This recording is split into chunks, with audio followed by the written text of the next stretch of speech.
All right, everybody. Welcome back to the Millennial Sales Podcast, episode 250. We're a quarter of the way to 1,000. Holy shit. Feels like I've been running this thing for a decade. Not quite, but it's been 4 years. So thanks for rocking with me. Excited about this, doing something new with this episode, doing a compilation. I am about to head off on vacation. By the time you're hearing this, I'll have just gotten back, hopefully nice and refreshed, little tan, stomach full of lobster rolls from the East Coast and visiting some family. So what I wanted to do is put together a great compilation episode here with one of the people that I respect more than anyone else, especially in the sales world, John Barrows. I've actually talked to him twice over the last few years and wanted to put these two episodes together, actually. So the first hour is really about John's guiding principles to his life. We're getting to know him, get to know him on his journey throughout his career and how he, how he created JB Sales and what his sales path was like before that, to give you some perspective on the early days. The second one is a lot more tactical. It's about building pipeline. It's about how to run your day, why he always wears the Make It Happen Monday shirt. And it seems like that's his Steve Jobs-esque uniform.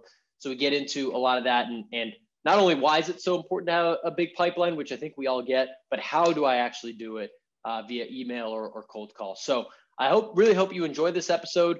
I get smarter every time that I listen to John or read something that he writes. If you did like it, give us a shout out on LinkedIn. That's the best place to hit us up. Tom Olemo. I'm Tommy Tahoe on Twitter and Instagram. Show some love to this podcast on Apple, Spotify, YouTube, wherever you're checking it out. If you're on YouTube, you'll see I got my Bucks hat. Shout out to Tom Brady. And let's give a quick shout out to our sponsor before we get into this thing. Postal.io, the OG sponsors of this podcast. Love the folks over there. They help to create meaningful experiences with your customers so you can send them very personalized gifts to prospects, customers, partners. So it's not just a gift card or something random like that, but it could be from the winery or the brewery in town or the local florist, or you can do some handwritten notes virtually, through the internet, which is pretty neat as well. So I highly encourage you to check them out at postal.io. Show them some love. Again, if you like this episode, hit us up on LinkedIn. It's the best place. Share the love, spread it with a friend. Without further ado, let's get into my double conversation with John J.B. Barrows. Let's go.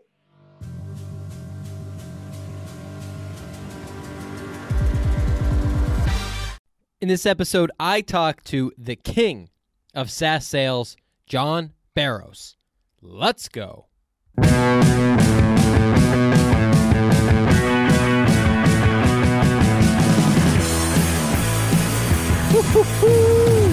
right, guys, welcome back to another episode of the Millennial Momentum Podcast. This is your host, Tom Olemo.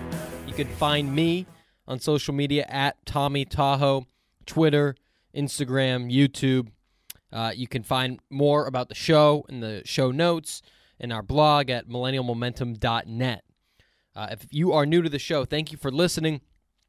This show is all about millennial personal development, right? And trying to get to that next level, whether it's in business, your career, your relationships, your health, spirituality, whatever it may be, you have a goal, you want to get there, you're ambitious. I think you need three things, right? You need a relentless work ethic. You need a positive growth mindset attitude. You need a little momentum, which is forward motion with energy, right? So I'm hoping that this show, the videos, the blog, whatever I do, can help be that spark of momentum for you. I hope it can be that spark of momentum for myself as well, because I am going after some big goals. And I appreciate you coming on this journey. I'm not an expert, but I'm learning from some great people, and I appreciate you listening and hope this is helpful. As a quick side note, I do this all for free. I have a full-time job that has nothing to do with podcasting or writing in sales management. And so this is all what I do between the hours of 4:30 and 7 a.m. or 8 to 10 p.m. or Saturdays, or today is Sunday at 3:50 p.m. And it's 65 degrees outside in California, and here I am doing this. And so I hope this provides value. If it did, please just head over to Apple Apple Podcasts, wherever you're listening. Subscribe, leave a review, share it out. It means the world to me as I'm trying to just add value to people that are getting after it. And with that said, let's get into today's episode. In Ray Dalio's book, Principles, he says, principles are fundamental truths that serve as the foundations for behavior that gets you what you want out of life. They can be applied again and again in similar situations to help you achieve your goals. So I'd ask, do you have principles that guide your life? And, I don't mean the quote on your wall that says, live, laugh, love. I don't mean the tribal tattoo on your bicep. It's more detailed than a quote. It's more simplistic, though, than a book of rules. It's a way to live life, right? As a reminder to work hard, treat others well, think boldly. When it really comes in handy is when you got your back against the wall, an agonizing decision. It's 2 a.m. on a Wednesday night, and your thoughts are racing really quickly. Should I fire her? Is he really the one for me? Can I keep going? Should I just quit? The really life-changing decisions. And, John Barrows does. And he's not your average sales trainer. That's who's on the show today. He's a self-described salesperson that happens to train. I think that's somewhat accurate. I'd describe him more as a wise business mind that enjoys selling and he enjoys training. And whatever you call him, you got to call him successful. I mean, he has taken over the niche of SaaS sales training.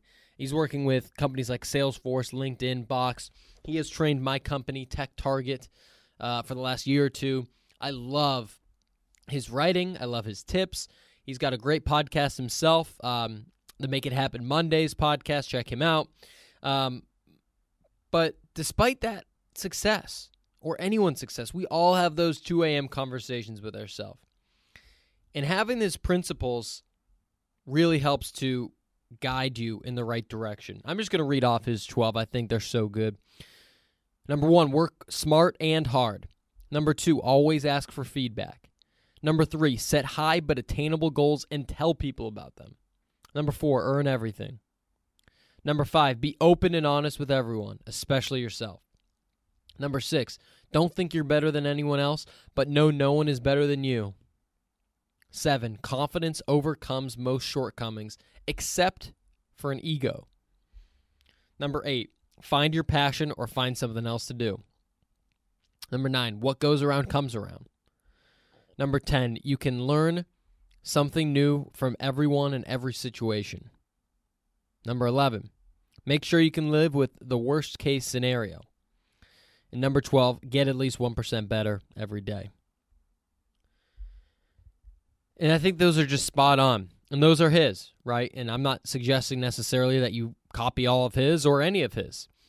But to find what those principles are, you're going to hear John talk about how to find your passion and follow it, right? He says, find your passion or find something else to do.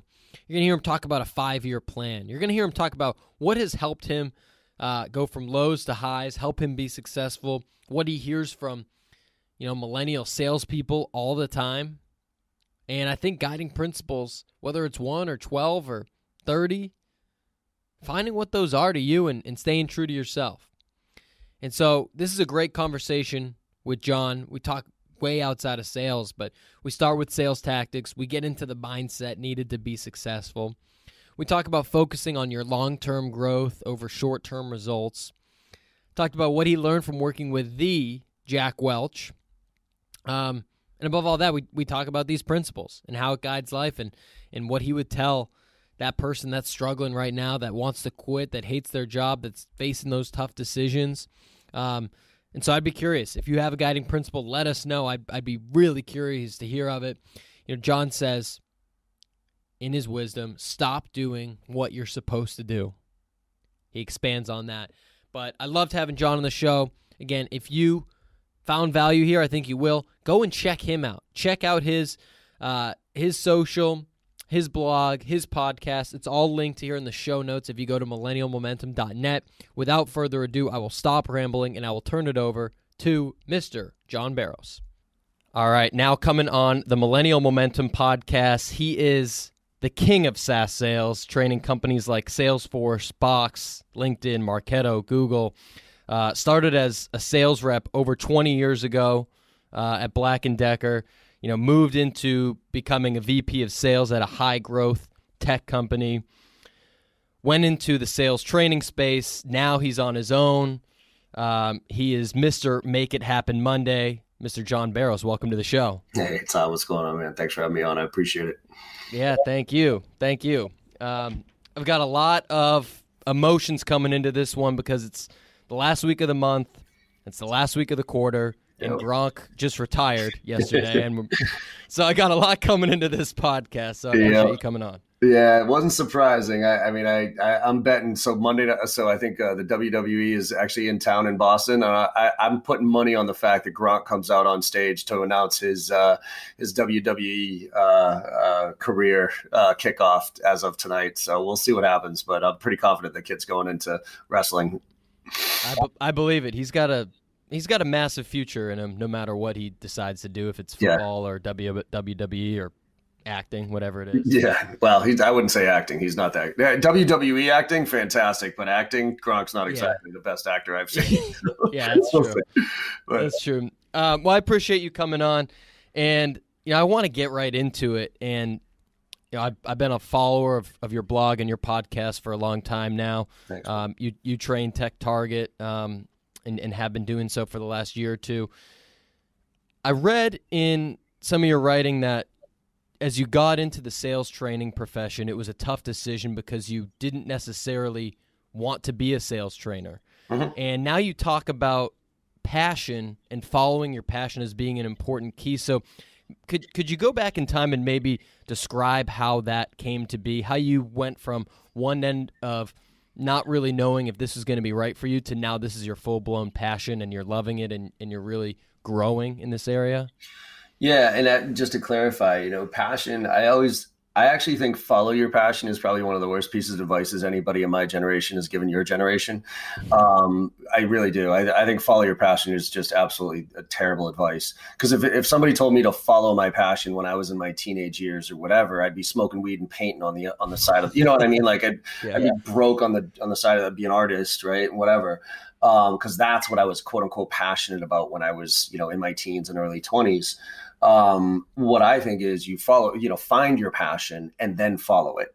And to be quite honest, I think that you don't really find out what you're truly passionate about. Most people don't really truly find what they're passionate about until they're in their kind of late 20s, early 30s from a work standpoint, if I were to quantify that or qualify that. And so for me, it was, I've always been, I never knew I was passionate about sales until I got into it. And I started realizing like this is a way to take all my skills and put them into work for good. And then when I really started becoming a student of sales, and learning and by experiencing, one of the things that was blatantly obvious to me was that, why isn't there an education on this? Why isn't there a formal education on this? Because it ends up being the default profession for all of us. We go and get our degree in whatever the hell we want to get our degree in. And then we come out into the real world and we realize either, ooh, I don't want to do this, or B, I can't make enough money doing this. So, hey, I'm pretty good with people. Why don't I get into sales, right? I heard you can make some money in that. But the problem with that is that our training usually is, hey, welcome aboard. Here's your territory. Here's your quota. Good luck. And what happens is because normal people get put into a situation where they now have to, our monthly quota with limited education on how to do this the right way, normal people do some very abnormal things to hit their quota.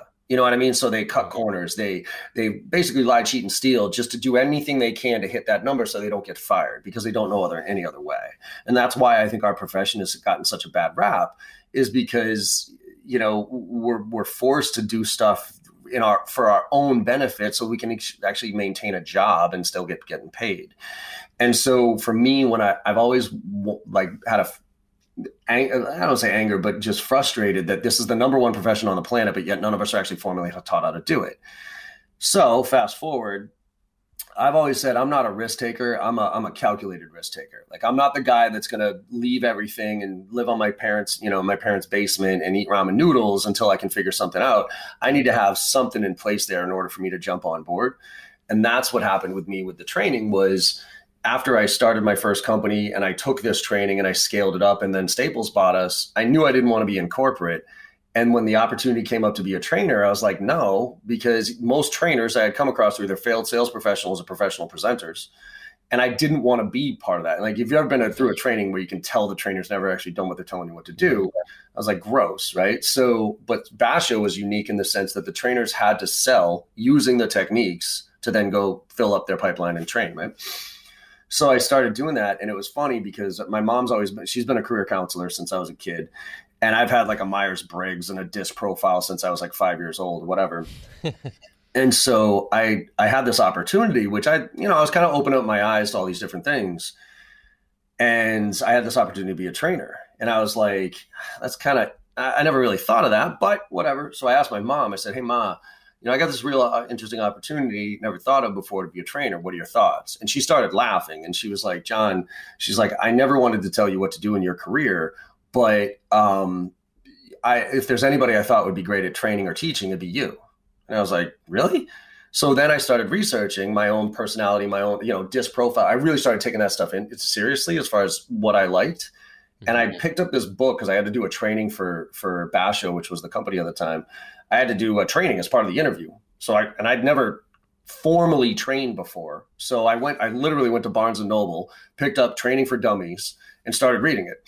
And the first, there was 10 things of what you need to be successful in training, right? It was like 10 characteristics. And as I read those, I'm like, holy shit, apparently I'm supposed to be a trainer, because every single one of them just lined up exactly with what I love doing. So some lessons learned for people out there as far as find and follow your passion is, sales specifically. It was hard for me when I got fired from Staples. I had a little bit of an identity crisis. I was like, what am I supposed to do? I've been in tech sales for 7 years. Is that what I am? Am I a tech sales guy?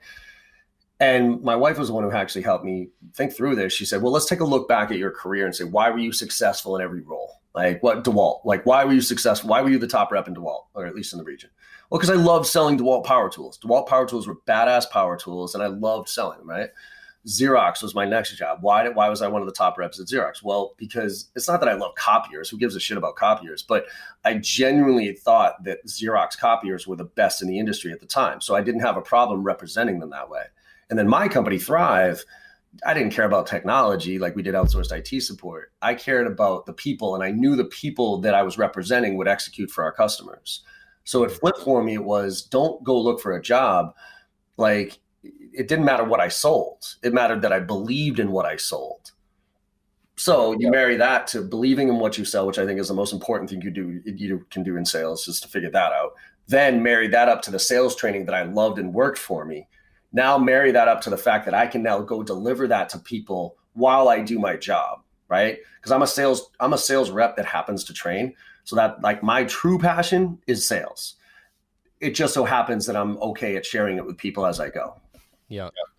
And you mentioned that, your vision is, that sales can be a more respected profession, right? Because when people say sales, you think, or not you, but maybe the regular person thinks, sleazy car salesman or saleswoman, door to door, when it's really, it's so much more evolved than that. But you mentioned that it's the best profession when done right, the worst profession when not done right. So where is the disconnect? How can we, as a whole profession, anyone's in sales, get better at their job and turn it into the best profession?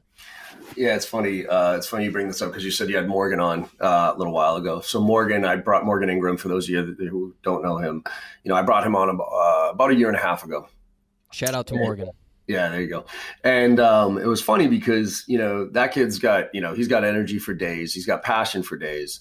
And, he wants to be a, number one motivational speaker out there, which I'm hopefully helping him get there. Right.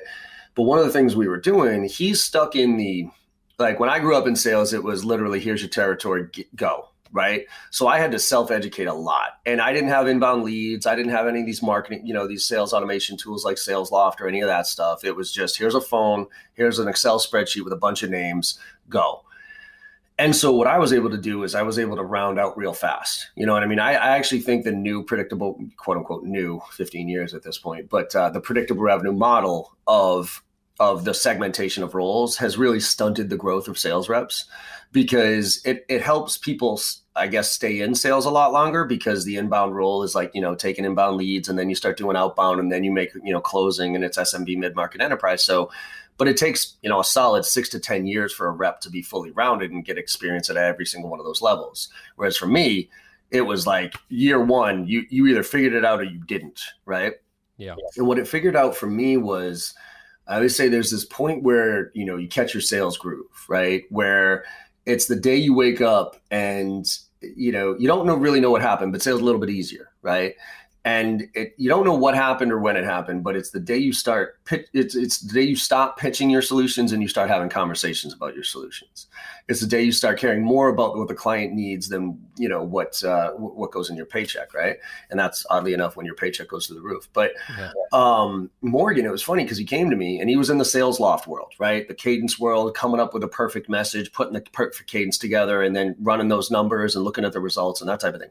And he was doing all right, but about 6 months in, he was like, John, I'm just not, based on all the work and based on what I was doing previously with Terminus, I'm just not getting the results that I would expect to get with what we're doing right here. He's like, what's going on? And I said, well, Morgan, let me give you an example. It's not your results aren't really going to change until something happens. And he goes, what? I go, until you start giving a shit.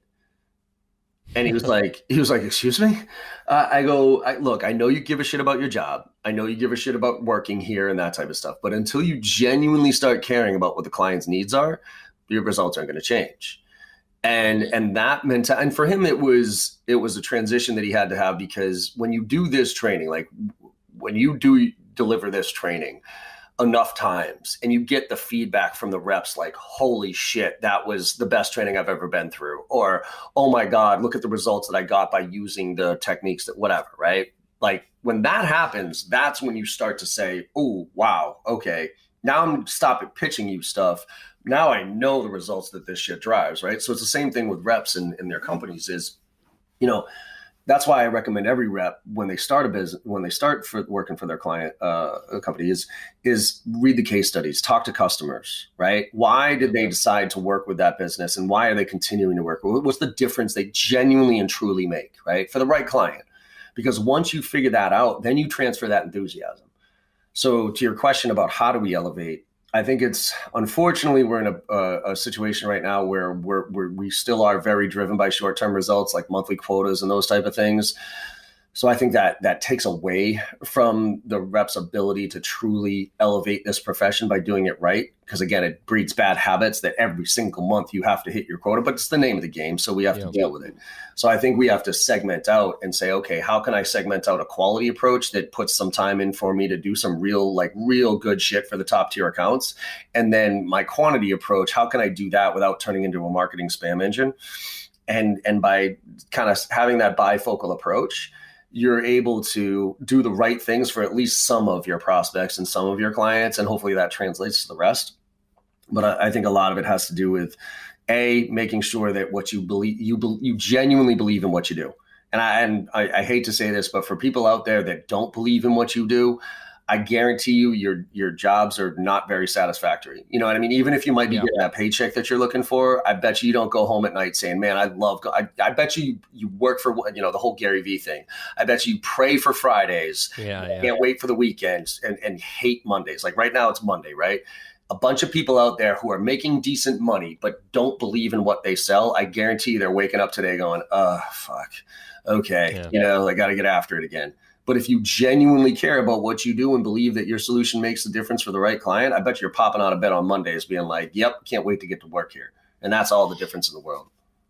Yeah, I completely agree. And it's such a shift because when you start in sales, you might think of the sleazy person, or you might think of a movie like, The Wolf of Wall Street or Glenn Ross or whatever it may be. And you think that's sales, just dialing and closing people and chest bumping in the office, but it's about once you understand that whatever you sell, your product or service, like it makes something better, right? It doesn't have to cure cancer or be this revolutionary change. And that was something that I had to get over. Is like, it is, my, SaaS technology, the best thing since sliced bread. It may or may not be, but I believe that it works, and I believe and I know that it helps our clients. And understanding and getting to know, our prospects and clients, getting to know them as people, genuinely caring about them, not just selling them something because I have a quota to hit every quarter, every year, but selling them the right thing, has been a huge shift for me and other reps that I've talked to, and understanding and making that flip. Yeah. Yeah, it's just, it takes a while. I mean, you mentioned those movies, right? I think you heard me. My favorite sales movie is not Glengarry Glen Ross, Wolf of Wall Street, or Boiler Room. I think those are the worst sales movies ever made. Yeah. I think they're great movies. They're fun to watch, but they depict sales in all the wrong light, right? The best sales movies out there, Pursuit of Happiness is hands down, the second best out there. That one really is about hard work and everything, what that drives. But then my favorite is Tommy Boy. Yeah. Right, because that's the one. If you watch Tommy Boy, that's when I say catching your sales groove. The scene of the chicken wings, right? Hey, you look like a Helen, right? That whole thing. Yeah. Like up until that point, he was pitching. He was he was trying to be his dad, right? He was trying to basically read a script and say the same thing as dad, and he sucked, right? You stick your head up a butcher's ass. No, that's not how you do it, right? So then in that one scene, he was himself. You know what I mean? He just kind of made fun of himself, self-deprecating. And then, and then all of a sudden she was like, wow, let me go fix it. And that's where he caught it. You know what I mean? He caught his sales groove, and he started to realize that it was about having fun. It was about, connecting with the prospects. It's about, talking to not trying to sell somebody, right? You bring that up. I actually believe, I don't believe I sell anybody anything. My whole mentality when talking to people is I either help you reach your goals or solve your problems. And if your goals aren't big enough and your problems aren't big enough, then why are we talking? Yeah. Right? But if your goals are big enough and your problems are big enough and I have a solution for you, then let's talk, because we can make a difference here. And it's not just a little bit of a difference, right? I'm not talking moving from a 6 to a 6.5 here. I want to take you from a 6 to a 9. I want to take you from a 6 to a 10. And if I can do that, that's where I can really drive the sale, right? I mean, we talk about challenge. A lot of people talk about challenger sale. Well, unless you really genuinely understand what the client's priorities are and what their timeline is and those type of things, and your solution can hit a home run, then you can and should be a challenger, right? But if you're just trying to hit your monthly quota and you're trying to manufacture urgency by offering discounts and stuff like that, you're not a challenger. You're just a jackass. So, you know what I mean? Like, seriously. Yeah. So, I mean, challenger sale is like, I play challenger sale all the time because I think prospecting is the number one thing that any rep can get great at. I don't care where you are in your career, because there's one solution, every other problem at every other stage of the sales process. Negotiations, objection handling, discount, all that stuff. A big fat pipeline solves all of it. Right. Like I don't discount anymore at all because I don't have to. Like I'm booked through June at this point. So if you want time on my calendar, it's going to be in June and it's going to be rate card. And if you're beating me up and if you're like, oh, come on, John, you're twice as expensive as your closest competitor, I'm like, good for them. Actually, shit, good for me. You know what I mean? Like, I'm going to be raising the prices right now because I always want to put myself in a position where I don't need your business. I want it. I genuinely want your business for the right client, but I don't need it. And that way I can sell the right way.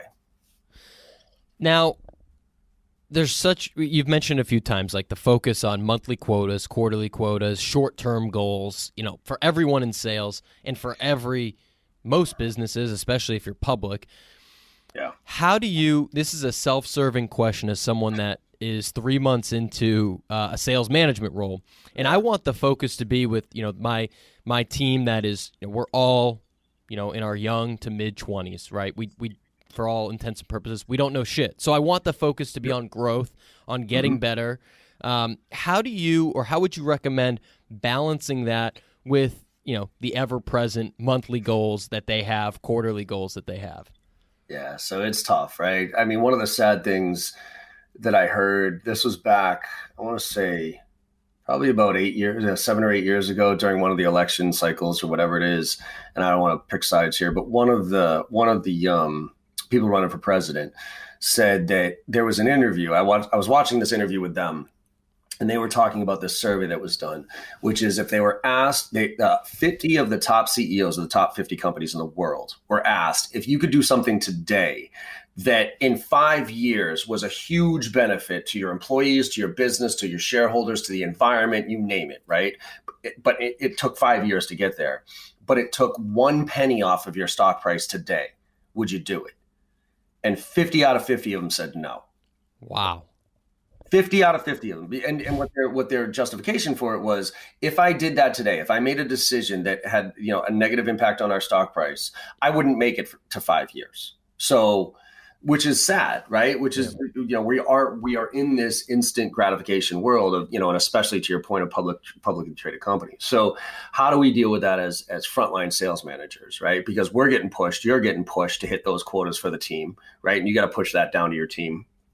I think it is, again, segmenting out quality versus quantity and making sure that yes, the volume is there with call blitzes and targeted campaigns and those type of things, while you section off some really high quality, thought provoking. Okay, now you have to think about these some, but depending on where you are in your pipeline, you can mix and match in the sense that, say your pipeline's killer, right, and you're totally full and you're coming to the end of the month and you're looking good. Well, then shift the focus to a lot more quality than quantity.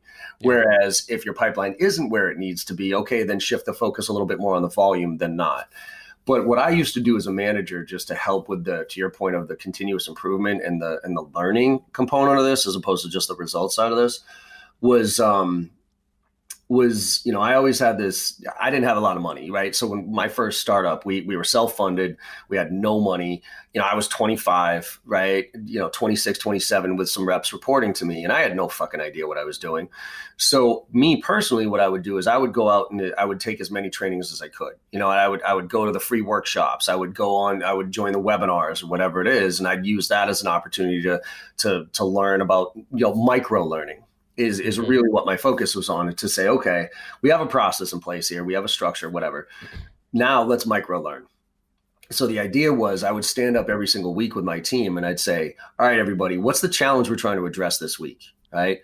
And somebody would raise their hand and be like, what are we getting our asses kicked on right now? And somebody would raise their hand and be like, John, gatekeepers. Gatekeepers are absolutely killing us. Okay, cool. Who wants to own this one?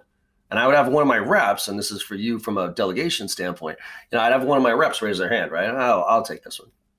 And all I wanted them to do was literally lift up their laptop, do a Google search on best way to handle gatekeepers, right? Read a couple of articles, find an approach that they felt was good, that they felt we could apply, right?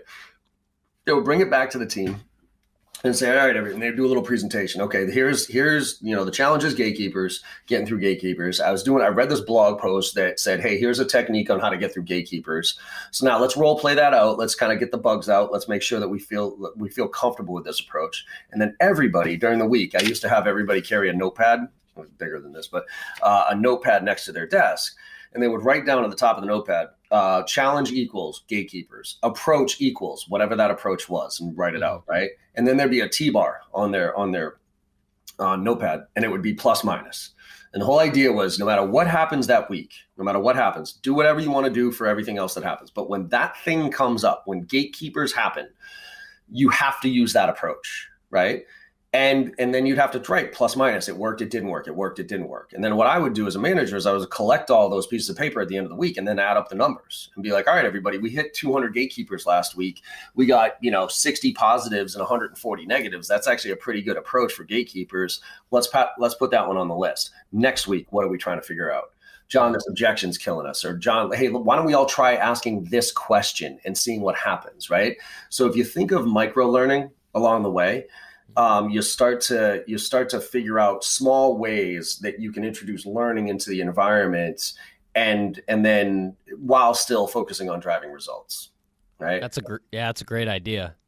So that's a great idea. And something for you, by the way, this also is something from a benefit standpoint you can give to your reps. So for instance, I didn't have a standard of, hey, you all get $500 a month to spend on your own learning or whatever it was, but if there was a webinar or a workshop coming up or a training that I thought was interesting that we probably wanted to go to, whatever rep was having the best month or had the time to be able to do it. You know what I mean? If somebody wasn't hitting their numbers, I didn't want to have them take time to do this. But if they were hitting their numbers, and that's why it ebbs and flows every single month, I would say, okay, cool. A benefit to you is I'm going to have you go, and I want you to go attend that webinar. I want you to go attend that workshop, whatever it was. But then you have to come back and educate us on what came out of that. What was your learning lessons out of that?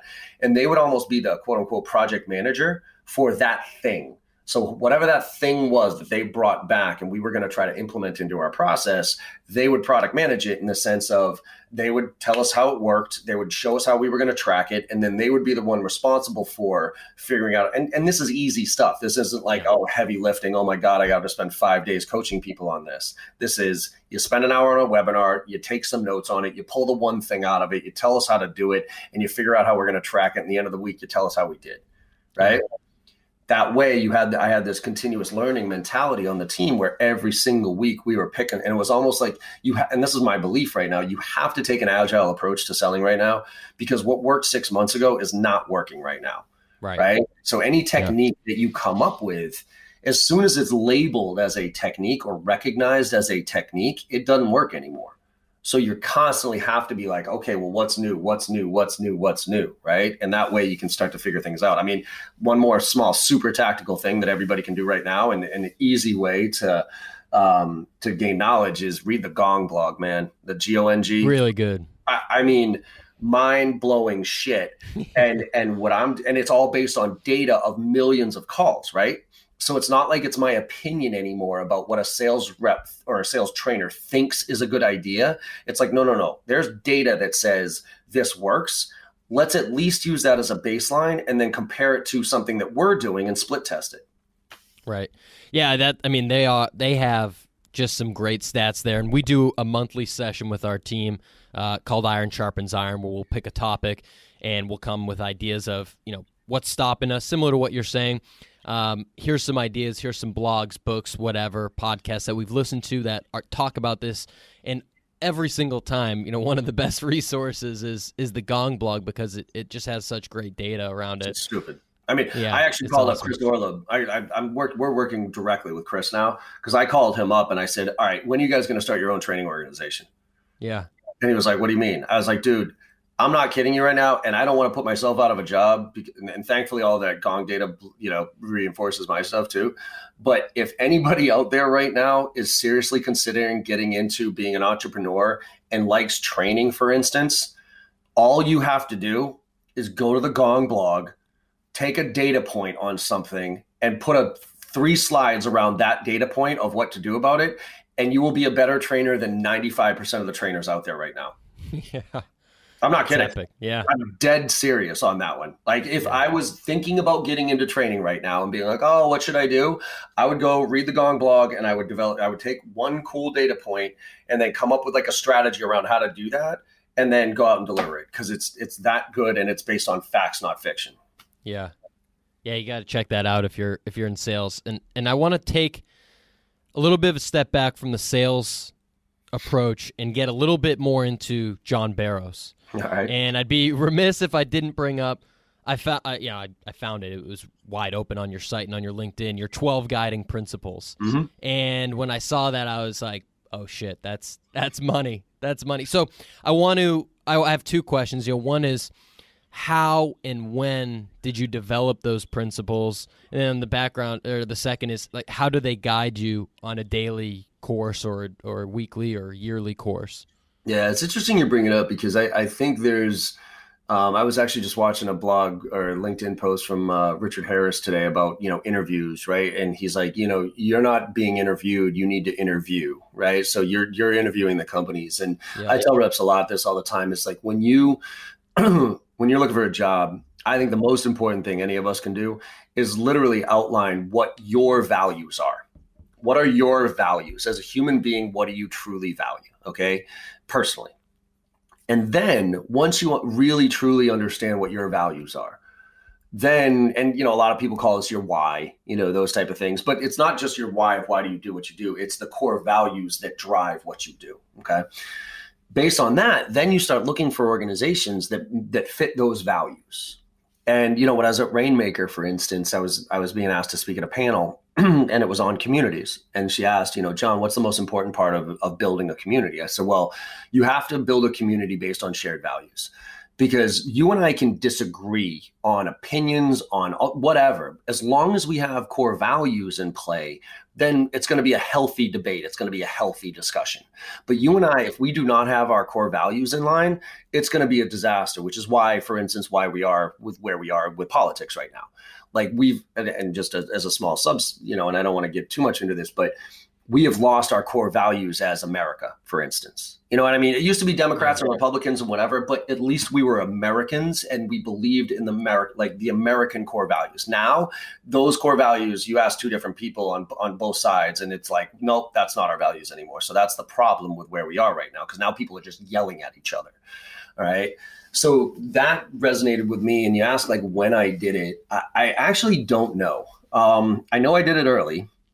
I think I did it at like when I first started with my first startup, Thrive, because I just wanted to make sure that I was, you know, that I knew why I was doing what I was doing and how I was guiding myself. And so, but I think it was partly when I started to become a manager, because I had brought in 2 or 3 or 4 sales reps and they didn't work. Like I wasn't a good enough manager to get them to work. And a lot of it was because I think I didn't share with them where I was coming from.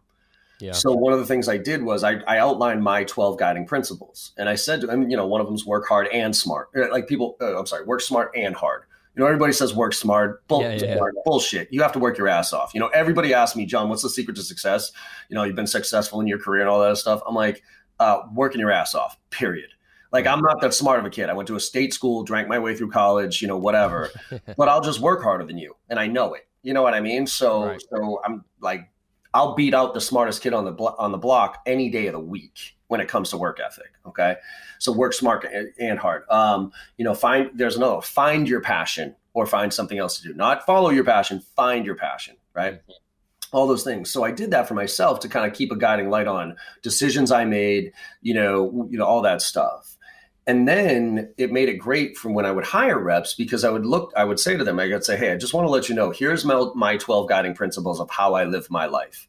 So I'm not saying you have to have these exact same guiding principles, but if any of your principles or values conflict with these, we need to have a conversation, because, you know, there's going to be a point where we disagree. And if we disagree on a value, then it's going to be hard for us to come to a conclusion on this one. But if you agree to those, just know that moving forward, this is where my feedback's coming from. You know what I mean? So for instance, if I'm getting into the office, when I say work hard and smart, I used to get into the office every morning at 6 o'clock in the morning, and I would stay until 8, 9, 10 o'clock at night, because I didn't have any kids. I didn't have any any real responsibilities or anything like that. And I just wanted to be successful. So if I hired a kid and they were going home, you know, they were coming in at 9 o'clock in the morning and they were going home at 4 o'clock, 4:30 in the afternoon.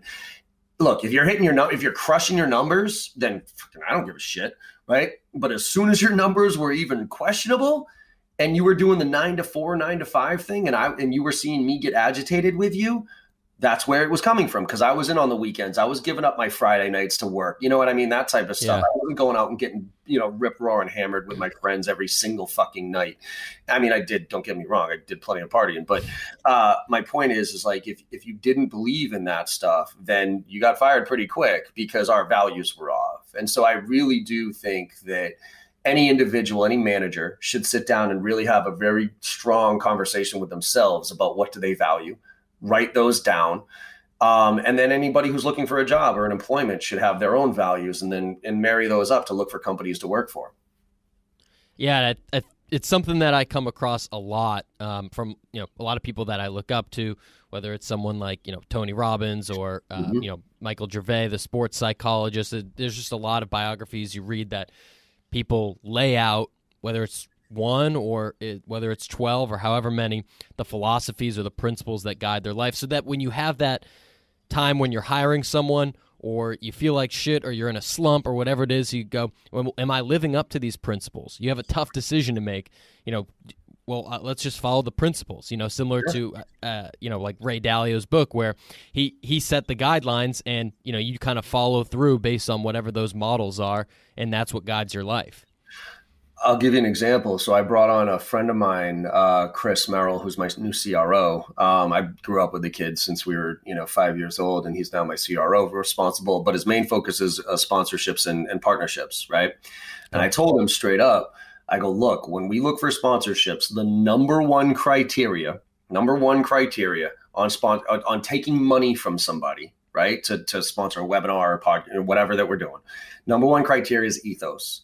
They have to be on the same page with us as far as ethos is concerned and their values of how they see sales in this industry. Because I don't care, like you could write me a check for $1 million. If you're a douchebag company, like I'm not going to work with you, period. Like I'll give you an example and I'll straight up call him out. Grant Cardone. If Grant Cardone's company called up and wanted to partner with me, I don't give a shit how much money they wanted to give me. Fuck off, because I genuinely disagree with that person's approach to selling. You know what I mean? And just approach to shit in general, right? So stacks of cash and all that stuff. Like that's Glengarry Glen Ross. That's Wolf of Wall Street. You know what I mean? Yeah. And I tell people all the time, oh, come on, John, Wolf of Wall Street's a great, like you and I don't agree on values when it comes to sales. If you think Wolf of Wall Street is a fantastic sales movie and that's how sales should be done, you and I fundamentally do not agree. So guess what? You're not going to like my training. You're not. You know what I mean? Because you're going to be like, oh, well, what about just, stuffing it down their throat and telling them, well, what the fuck, you don't like revenue, blah, blah, blah, right? Like, okay, that's not the way I sell. So you're probably going to walk out of my training going, I didn't like that training. Because guess what? You and I values do not align. So with Chris, I said, number one is ethos. Second is, does their product align with our solution? But if they're not good people, fuck off. Right. Yeah, and that's really important, even for personal relationships, your friends or whoever it is, you got to have the same values. I'm sure, same with your family. I've cut off people out of my life straight up who I've realized at later stages of my life did not share my values. Yeah, it's tough. It is. So I saw when doing some research that you spent 3 or so months working with the Welches, Jack Welch, and I've never seen any write up or heard you talk about it. Maybe I haven't found it. Nope. Was there any takeaway or interesting story or lesson that you learned from that stint? Yeah. So background on that one, a lot of lessons learned.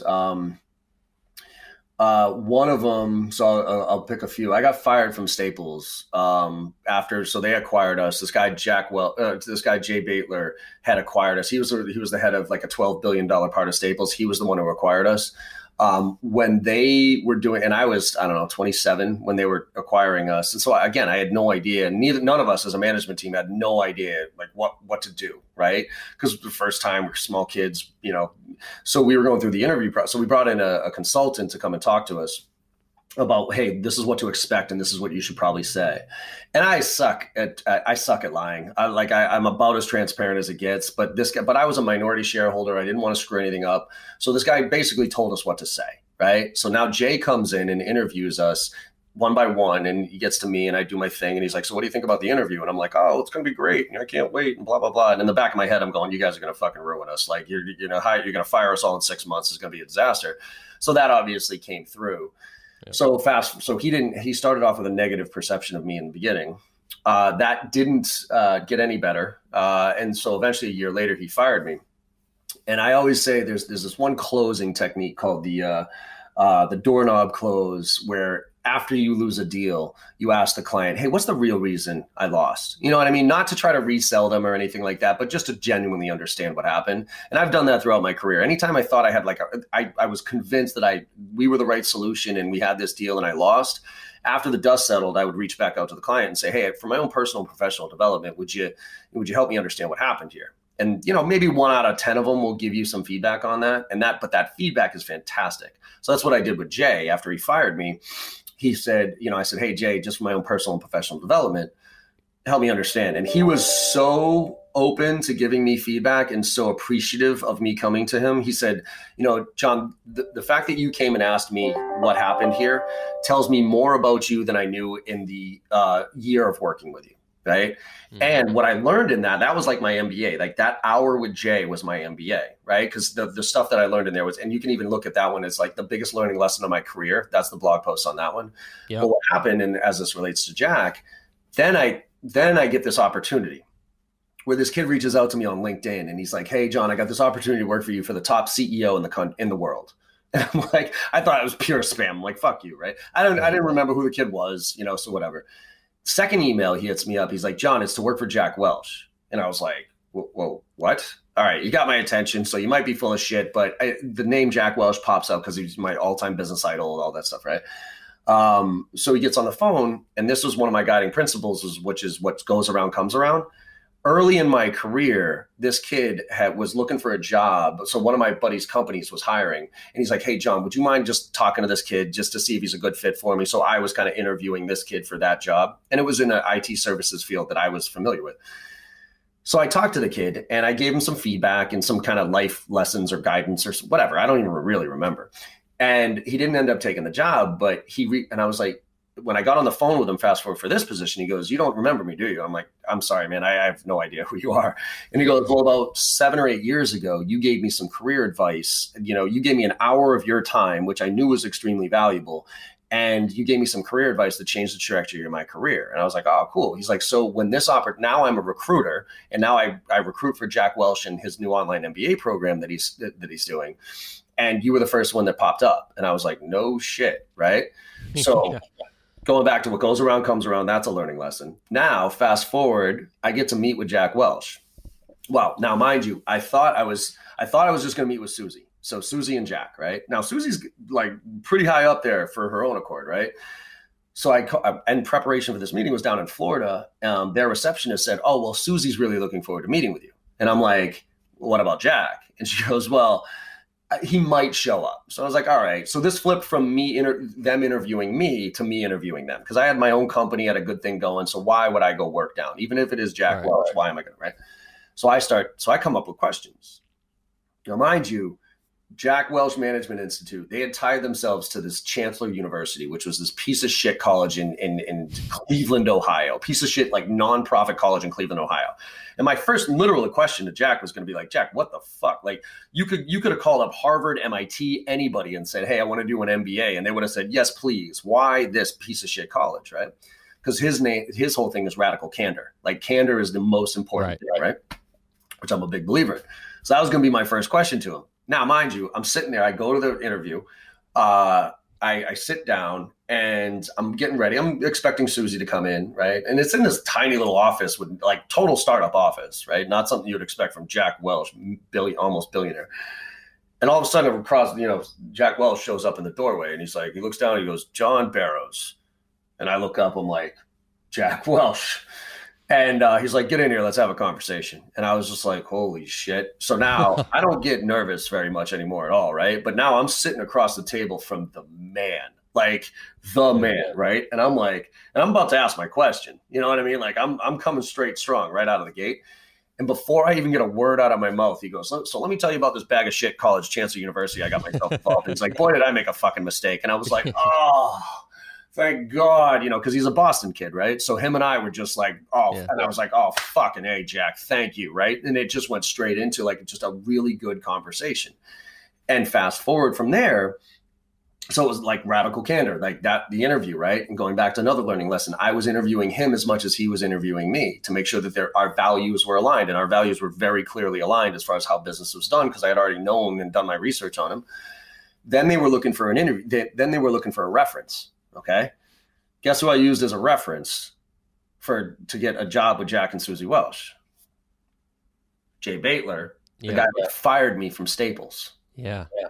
And so and you know what, so I gave him Jay Baitler, the guy who fired me. And you know what Jay told Jack?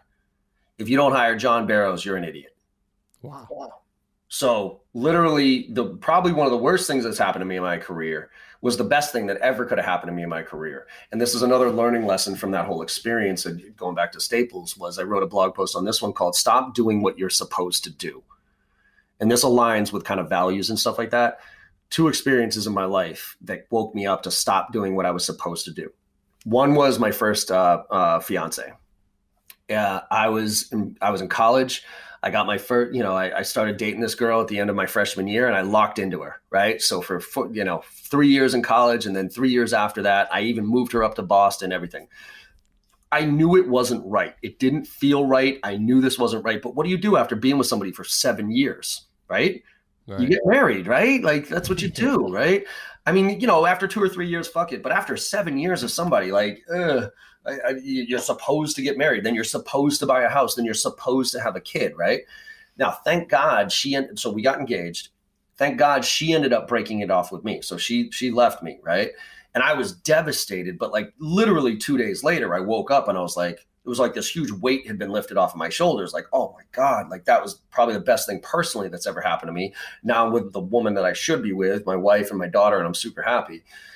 Business-wise, Thrive getting bought by Staples, I knew Staples wasn't right. I knew me and Staples was not right. I mean, I was fighting it hard, but I was doing what I was supposed to do. I didn't even have a plan B in the sense that I was just grinding, right? I was like, fuck it, I'm going to work. I'm going to make this happen, legit. And even though I knew it was wrong, and they ended up firing me, which again, devastating. But like 2 or 3 days later, I mean, 7 years, I had started this company. You cut my arm, I bled blue, the whole thing. And they fired me? Like, what the fuck? This is my company. But then literally 2 or 3 days later, woke up again and said, like, yup, best thing that could happen. So now my whole mentality is stop doing what you're supposed to do, right?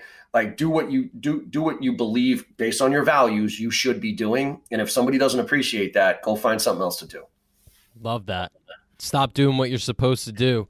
And as we wrap this thing up, we got 2 last questions for you. Mm-hmm. The last one will be just where we can find out more about your blog, your podcast, everything that you're doing, which again I highly endorse for anyone that's in sales or just wants to be successful. But before that, there's a lot of people listening that are in their mid, late 20s, early 30s.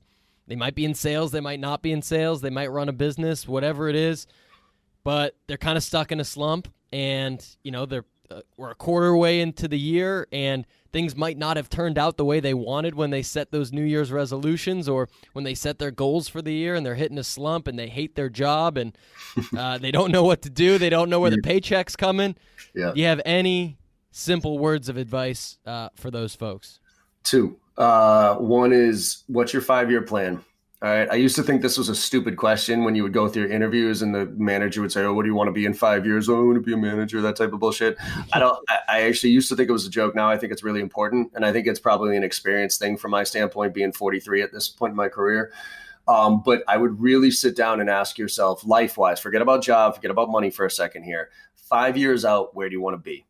Right? What kind of lifestyle do you want to be living in 5 years? Do you want to have a wife and kids and house and that type of stuff? Do you want to be traveling the world? What does that look like? Okay. And then based on that, because I think 5 years is a good benchmark. Anything beyond that, who the hell knows what's going to happen? But based on that benchmark, now back into how much money do you need to be able to make, and what kind of job do you need to have to be able to live that lifestyle? And then back into what you're doing today. Because look, every rep who asks me, hey, John, I'm not really happy in my job right now. What do you suggest I do? I ask them, what's your 5-year plan from a lifestyle standpoint? What's your 5-year plan? And most of them don't have it. They don't have a really clear picture of that. But if they do, look, as long as whatever you are doing right now is going to help you reach that goal, then it's going to be way more satisfying doing it. But if you don't have a plan, you're like, for instance, I could eat a shit sandwich for a year if you need me to, if it's going to get me to that next level of my career, that's going to help me achieve my overall goal. But if I don't have a plan or a goal or anything like that, I'm just going to keep looking for better shit sandwiches. You know what I mean? Like, this one tastes a little bit better than that one. Like, I see SDRs all the time being like, oh, well, I don't like this one. I'm not making enough money and blah, blah. And, I'm sitting in the role. It's only been, it's been 9 months and I haven't gotten fucking promoted. It's like, first of all, you got a 40-year career ahead of you. So slow the fuck down. Second of all, like, what's your plan? Well, I want to go get another one from another company. So what? So you can sit for another 9 months being an SDR and be unhappy, right? So have that plan first and foremost. And then if you're in a negative tailspin, look for small stuff to start getting you in the positive direction. One of the best things I ever did for a friend of mine who was on a negative tailspin was, and this was personally, so you can do this professionally as well. is I told her, usually when you're in a negative tailspin, it's because you have that lens on. Everybody knows sales in life is a lot about momentum, right? Yep. When things are going poorly, they tend to keep going poorly, right? When things are going positive, they keep going positive, right? There's something just about like an aura that happens around those type of things. So when things are going negative, you got to stop them from going negative, and you got to start looking at them from a positive perspective. So an exercise that anybody can do right now, if they're in a shitty situation or just really on a negative tailspin, is take a notepad with you. And while you go around throughout your day, write down every positive thing that happens to you. And I mean, as small as you think it is. Somebody opened the door for you. Somebody let you go, take a right on red, or somebody let you into traffic or something like that. You hit a green light on your way to work. Whatever those things are, okay? Literally write them down, just the positive ones, okay? You'd be amazed at what happens at the end of the day. You end up having a whole list of positive shit that happens to you, and then you start changing your perspective. Yep. Because there's way too much negativity right now in the world as far as news and all those other things. So it's so easy to get caught up in the negative tailspin. You have to start looking proactively for positive things to get out of that thing. So goal setting and looking for the small things to turn things around are two very tactical things that anybody can do right now to get things back on track. You got to be positive, and as my man Tony Robbins says, trade expectation for appreciation. There you go. All right. Change your shit into musts and all that other stuff. Right? John, where can we find you? I appreciate your time, man. No, I appreciate it. Yeah, I mean, really just the website. It gives everything, right? So jbarrows.com, the letter J, BARROWS.com. You'll see that I have a resource library on there where I give away most of my stuff for free. I got my blog that you talked about briefly. I appreciate. And then anything on social, right? John M as in Michael Barrows. That's my handle on Instagram, Snapchat, you name it, LinkedIn. I usually try to, get to everybody. So if you have questions, those are the easiest ways to get to me, actually. Instagram and Snapchat stories, those type of things. I'll get you right back on those. And then the one thing I'm going to pre-promote this because it's probably the thing I'm most excited about that I'm working on right now, which is, everybody's asking me, John, when am I going to write a book? Right. I was just thinking that. Well, yeah. And I've been fighting it. Well, first of all, I'm not a big reader, so I'd be a little bit of a hypocrite to write a fucking book. Because I don't really like reading, but I like reading blogs and stuff like that. I think most books are full of shit. But, and the other thing is like, what am I going to write that hasn't already been written about sales, that type of thing. So, but I am writing a book, but it's a children's book, and it's called, I Want to Be in Sales When I Grow Up. So the whole idea there is I want to change sales from a default profession to a profession that kids think of early. Because when done right, this is full circle here. When sales is done right, it's the greatest profession in the world. When done wrong, it's the worst. And I think if we stop looking at sales as the default profession and start educating kids on really the true core fundamentals of what sales truly should be and is early in their careers, then we'll start to breed this whole other group of sales professionals that will elevate the profession to the level of respect it deserves in the near future. That's a great idea. When's that coming out? So it's to print right now. I think it's probably another 6 weeks. So it looks like, I'm guessing, probably sometime early May is when we'll be pushing it out there. Awesome. I had not seen that. I don't know if you've been promoting it yet. But no, I haven't been promoting it yet because I'm trying to keep it under wraps, and I want to kind of wait until we actually have the product to start doing the heavy push on it. But this is an exclusive take, first take here, a Monday morning with Millennial Momentum. There you go. Awesome, man. All right, John, well, I appreciate your time. Again, everyone, highly recommend, if you're in sales, management, entrepreneurship, check out John's content. He is the man. Awesome. Thanks, Tom. I appreciate it, brother. Thank you for listening to that episode of the Millennial Momentum Podcast. Remember, you can follow me at Tommy Tahoe, Twitter, Instagram, YouTube, millennialmomentum.net. Please subscribe and review this show on iTunes. It means the world of difference. Have a great day. Be awesome. Out.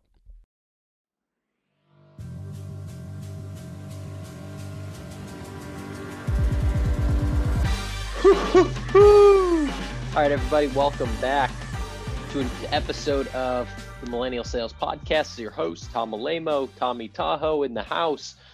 November 30th, last day of the second to last month of the year. You're probably hearing this on December 1st. To kick off December, the last month of what a freaking crazy year this has been.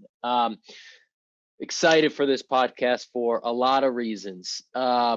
First and foremost, coming off of a big time 5-day Thanksgiving rest, relaxation, vacation, so to speak, of really not doing a hell of a lot. I have been spending time with family and eating and drinking and sleeping, little exercise, learned how to play chess, and not very good at it, but it was all good. So, and I got engaged, a couple weeks ago, but have gone, kind of public with it as of this weekend with my now fiance. So life is coming at you fast. No matter what happened in 2020, there's still a lot of good that can come out of it, and a lot of good has come out of it for me. So I'm just very grateful and very thankful that you're joining in, you're listening in, for all the good that's happening in the world, and in my world, hopefully in your world, and hopefully we can all see the beauty around us in life. For today's episode, though, man, it's a good one. I got the king of SaaS, John Barrows, and there's a lot of bad things that can happen in sales. Deals can go haywire at the last second. People can hang up on you. Negotiations can get brutal. You could lose a major renewal if you're in that business. And the cure to everything, though, I can't really find anything that this is not a cure for, is a big fat pipeline, and that's what my guest John Barrows has to say, and I agree wholeheartedly that negotiation for a contract becomes a lot easier when you have a big pipeline. Prospecting becomes a lot easier when you have a fat pipeline. One-on-ones with your boss become a lot easier when you have a fat pipeline, when you got a lot of deals in the pipe that are legit, that are real, that you're working. It just lets you be more creative. It lets you flow more freely. It makes you more confident. And the only way to get that, to make that happen, is to prospect and to treat your territory like you're the CEO of that business. And that's what John comes here to talk about. You could check out my first episode. So I had an episode with John, about 2 years ago, and it was really good. You could check it out. I think it's episode 111 or 112, and we talk about his origin story. We talked about he was in sales. He was at Staples. He went over to Barrows to do some sort of training there, and sell training, and really talking about his 12 guiding principles. If you want to know John as a person, as a man, as a leader, as a salesperson, as a father, you can listen to that episode. He really gives his origin story, and I think that is a great place to maybe set some context if you're not familiar with John, or if you want to learn more about him. In this episode, I want to bring him back to get more tactical, to get more into what he's teaching on a day-to-day basis. If you do not know John, if you are in SaaS sales, software sales, technology sales, and you do not know John Barrows, I'll tell you right now, you are behind the curve. You do not know this guy, you are behind the curve. He works with, I've labeled him the king of SaaS. I hope I get credit for that, but he's working with Salesforce, Tableau, Slack, Box, DocuSign, pretty much all of the big companies, successful sales companies in SaaS. A lot of them he works with. He came at my former employer, Tech Target, and helped us out a year or two ago as well. So, and I'm a fanatic reader of his content, what he writes. His Make It Happen podcast is great. So, first of all, you got to check him out. But we talk in this episode specifically about a lot about prospecting. What's so interesting about John is that not only is he a CEO, not only does he run his own training company, but he's also a salesperson. He prospects every day. He not only teaches his clients to build pipeline, but he makes sure he has his own pipeline, and he does that through LinkedIn. He makes calls. He asks for referrals. He sends cold emails and personalizes them, on top of running 6 to 10 training sessions every week, right? So for his clients. So the guy's an animal. We're going to talk about how and when to send personalized emails. He's gonna walk through how he goes about his monthly prospecting, which I think is really cool. He answers a few questions from the audience, including one about video, not only how to use it, but how, if you're a leader of a team, to get your team to adopt video in their sales process. What else do we talk about? We talk about why he wears a Make It Happen shirt pretty much every single workday. You're not going to see him on video probably without that shirt. And If you're watching on YouTube, he does wear that shirt during this interview as well.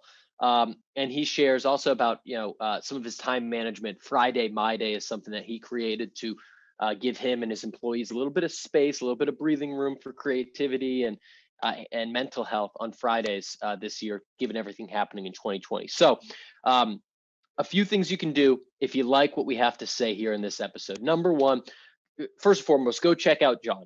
Go follow his blog, jbarrows.com. Go follow him on LinkedIn. He's got 350,000 followers on LinkedIn, Twitter, Instagram. He's all there. Instagram is pretty funny. He's got some funny stories that he does, and he gives you a more behind the scene version of who he is as a person, which I think is cool. Go to his online training portal. It's like the Netflix for sales. I've actually bought it. This is not an ad, but I've actually personally invested in it for a year subscription and used it to get myself ramped up in my new role at SkillJar. So as an AE, I'm using it to learn how to prospect better, how to set my goals better, things like that, negotiate. It's great. It's got content with Morgan Ingram, Richard Harris, a few other people. So it's great content there. So first thing, go show him some love. Second, show me some love. So you can, first of all, subscribe wherever you're listening, on Apple or Spotify. The number one thing you can do to help me out, I do all this content. I've been doing it for 3.5 years. I don't make a penny off this podcast. This is episode 185. And the reason I don't have ads is because I want it to show value. So the way you can help me out is leave a review on Apple, subscribe on Apple, on Spotify, subscribe on YouTube. You could check me out, see what I look like, check out John and his Make It Happen shirt. That's really the best way to connect with me. If you want to chat with me, I respond to every message on LinkedIn, Tom Alemo, Twitter and Instagram, Tommy Tahoe. I'll give you a little bit more behind the scenes of what I'm all about. But really, the number one thing you can do is leave a review for the podcast and share it out with someone. Share it out with someone that you think could really use some help in sales, because John drops some great content. And really, the most important thing you can do is use the info. Use what John says. Take notes today. Take 1 to 2 things that you can put into your daily sales practice for your prospecting or otherwise, and use it. That's what he wants you to do. That's what I want you to do. The whole purpose of the show is so that you can sell better, you can live better, you can have a better career. And the only way to do that, it's great to soak in information. I love doing that, but you got to actually use it. So without further ado, you've heard enough of me. Hopefully you subscribe to the podcast. Hopefully you leave a review. It takes a minute to do. But without further ado, let's bring you into my conversation with my good friend, John Barrows. Let's go.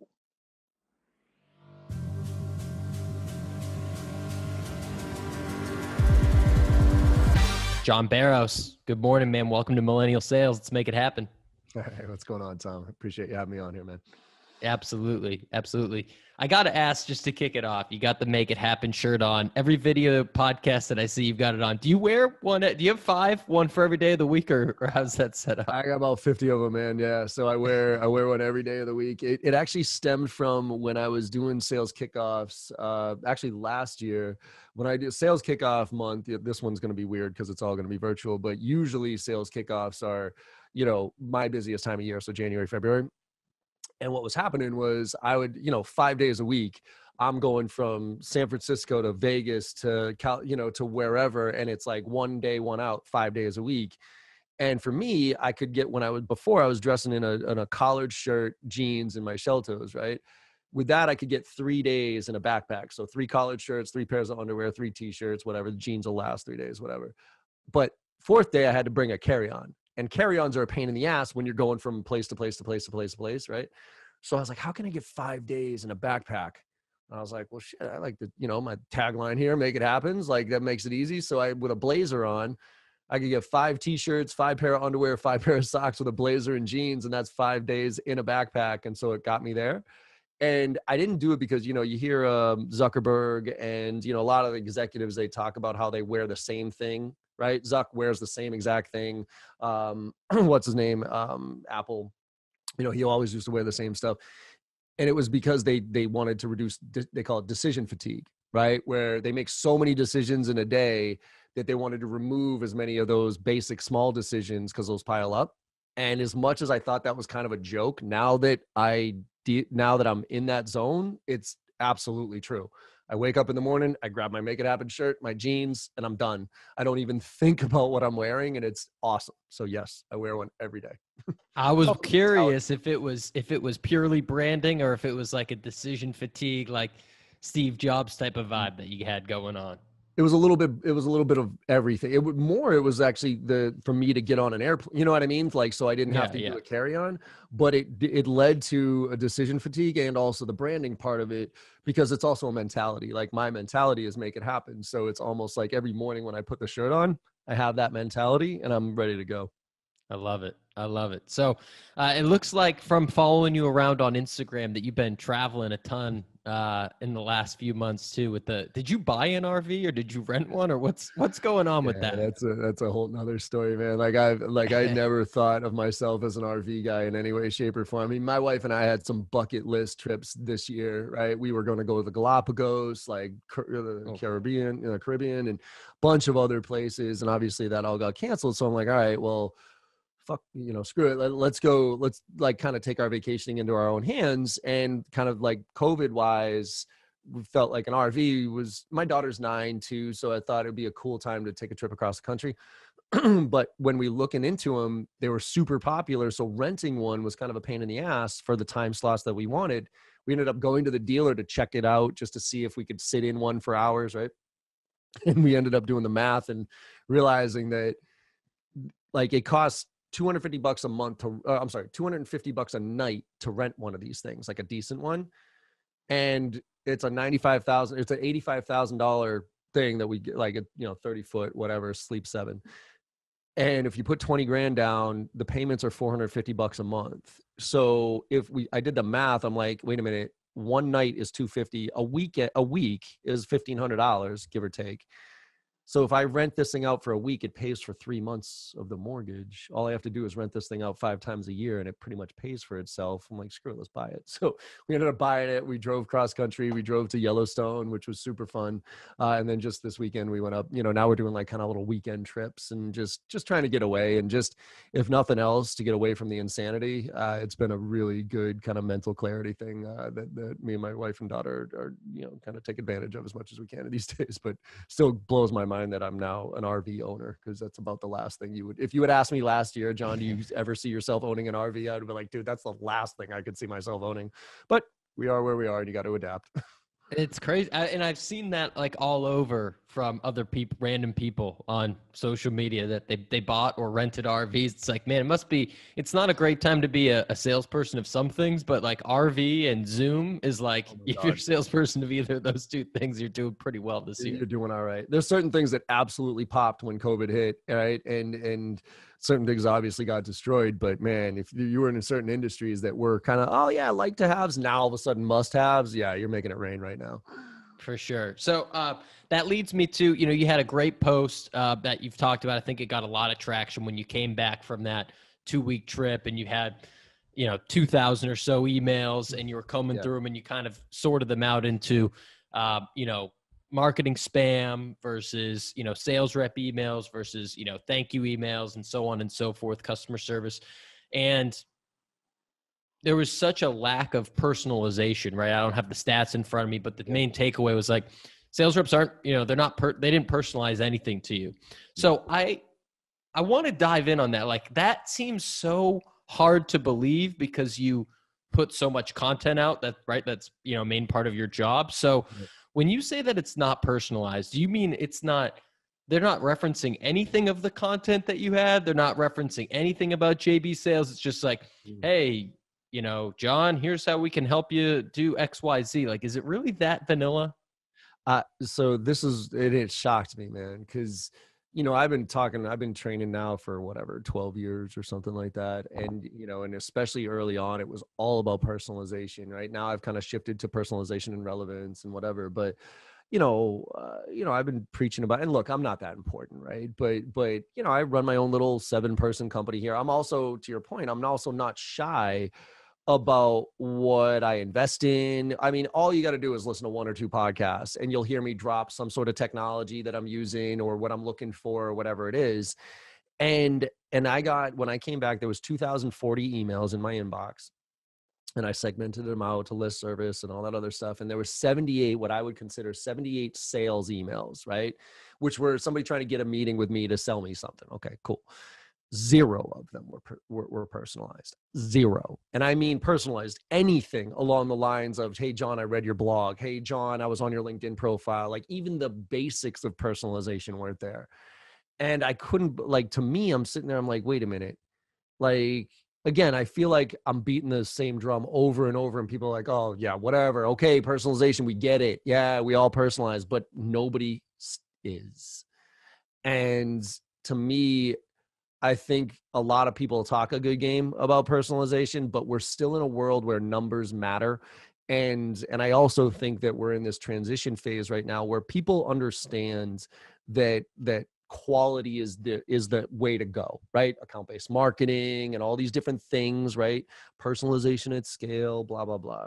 I think people understand that's the way to go, but we're still being held to 50 dials a day, 100 activities, whatever that number is, right? So it's really hard to manage towards quality. What's easy to manage towards is, Tom, did you send your 50 emails out today? Did you make your 50 dials today? And if you didn't, I'm going to whap you over the head for it, right? So I think as much as people understand it, they still in practice aren't doing it because it does take time. It does, take some effort to go on somebody's LinkedIn profile, look at their activities, go on their website, look at some news and events and come up with something that's good enough to make connection to make relevant, right? But I'm telling you right now, out of the 2,040 emails that I got, 356 of them were LinkedIn messages. Of the 356 LinkedIn messages, I think there was about 9 of them were personalized, and 1 of them did video. And again, same thing. I've been preaching video. Morgan and I have been preaching video, LinkedIn video emails now for about 1.5 years now. And we've been talking about how incredible it is and like how 50% of our pipeline is generated that way. And I only got 1. And guess what was the one I responded to? It was the personalized LinkedIn video. It was the only one out of all those emails that I got that I actually responded to. So it's there in theory. It's not there in practice still.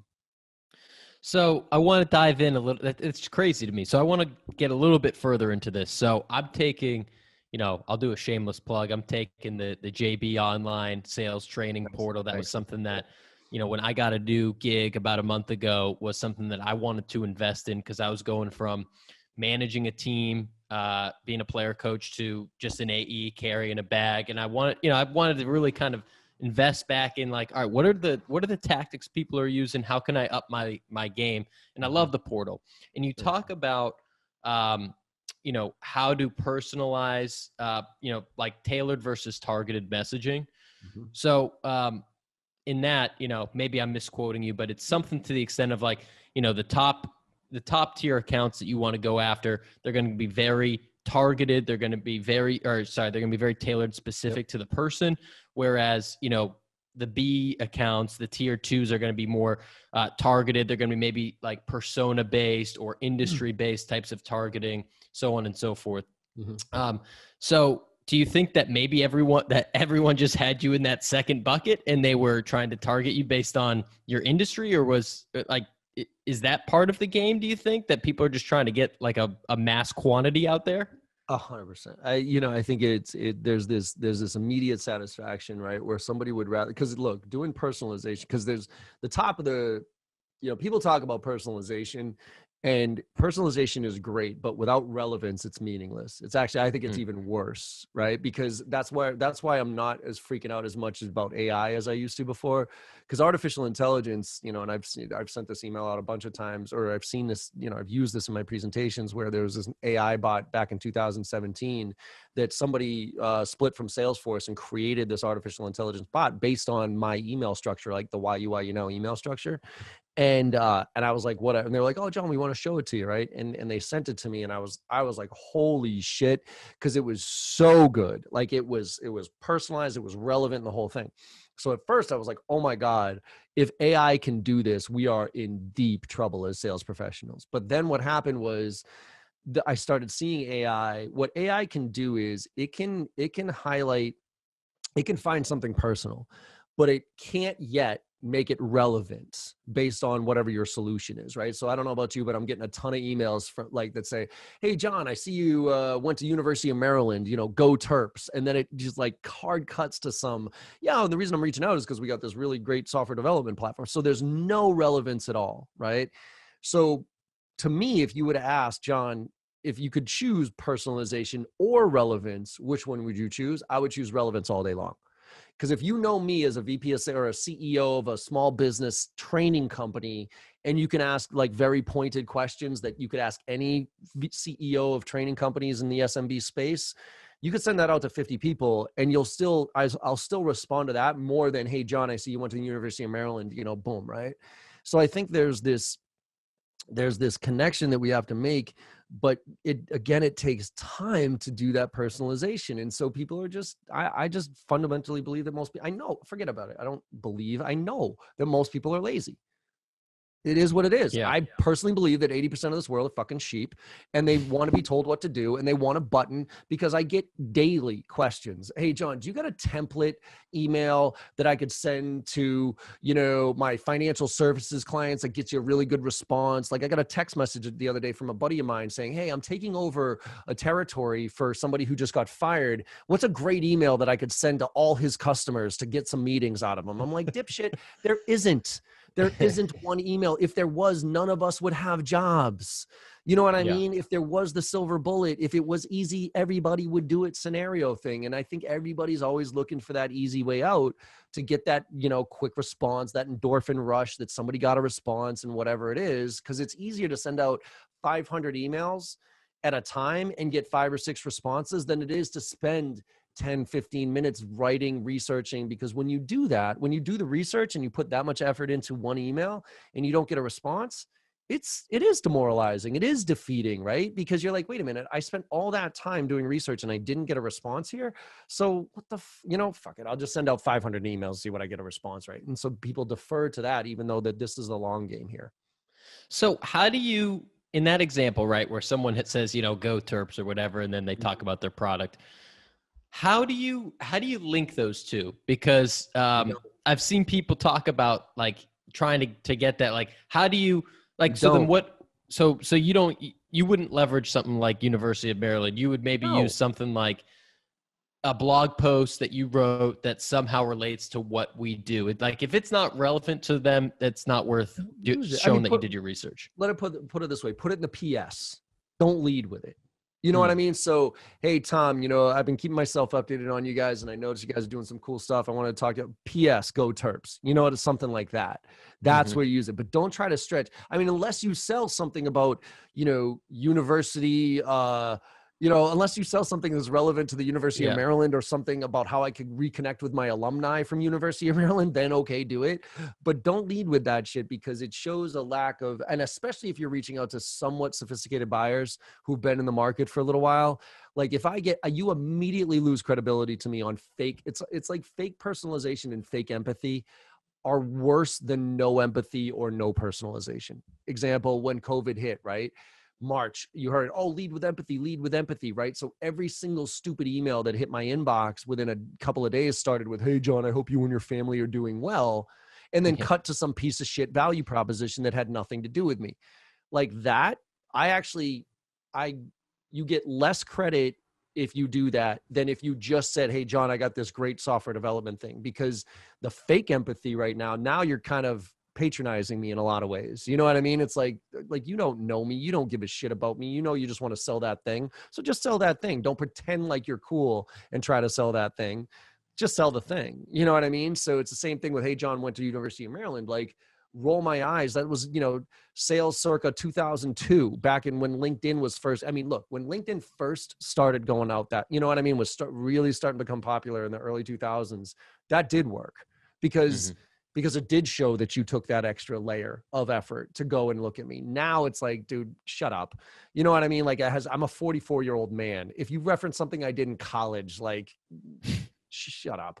So you really like take that time so that the either the relevance factor and say, hey, John, you're a CEO in the, in the training industry of an SMB team. So what could people like that be dealing with right now? Ask me some questions, send me some content that's relevant to those type of things. You don't have to personalize that at all. As long as it's relevant to me and it gets me to think a little bit, I'll pay attention to that far more than I would pay attention to somebody who's pretending like they care. And do you adjust that at all, depending, whether it's a C-suite person versus a VP versus a director? Like, in my opinion, I find that, or what I've always thought is that the more important they are, the less they want to read. So, a CEO, you might give them a 3-sentence email versus a director. Maybe it's going to be a little bit longer, or you include some more info or something like that. But is that how you generally go about it, or?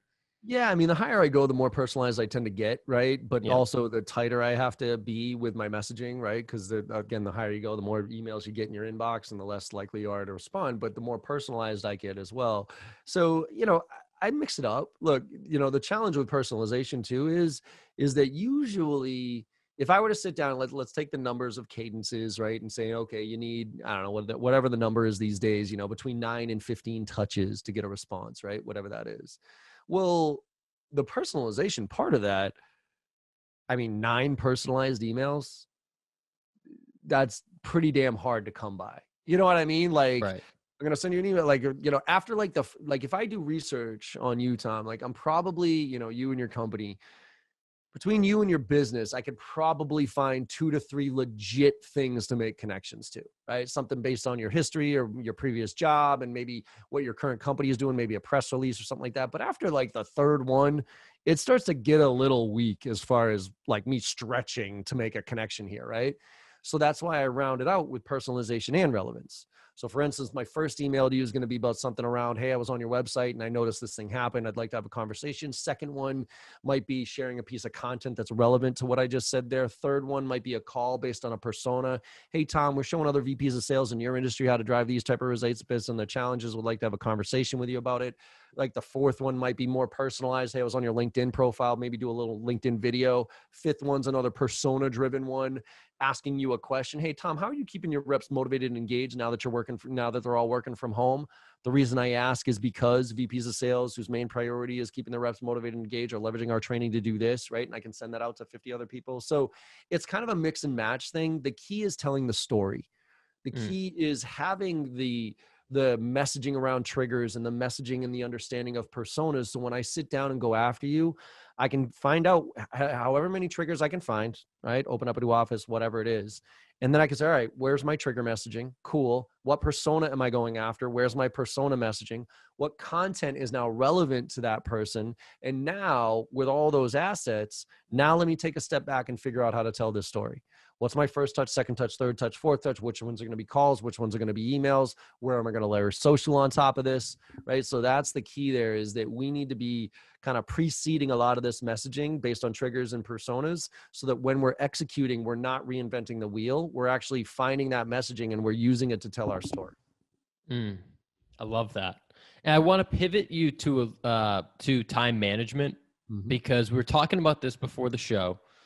For a little bit, and you're talking about how you run your schedule a little bit through the week and what you do on Fridays. So could you speak to, first, can you speak to, Friday is my day and how you kind of came up with that? And then I'd love to just hear from you as well on how you run the other 4 days of the week, because I see sometimes you post on, Instagram or something like that, like, hey, look, I've got 5 hours of straight training and you're grinding, and I know you're grinding, and I know that's one of your key philosophies is, work hard and smart. And so I know you work your ass off. So I'm curious how you set up, trying to get all your content out versus you prospect versus your trainings, customer success, service stuff that you have to do, all of that.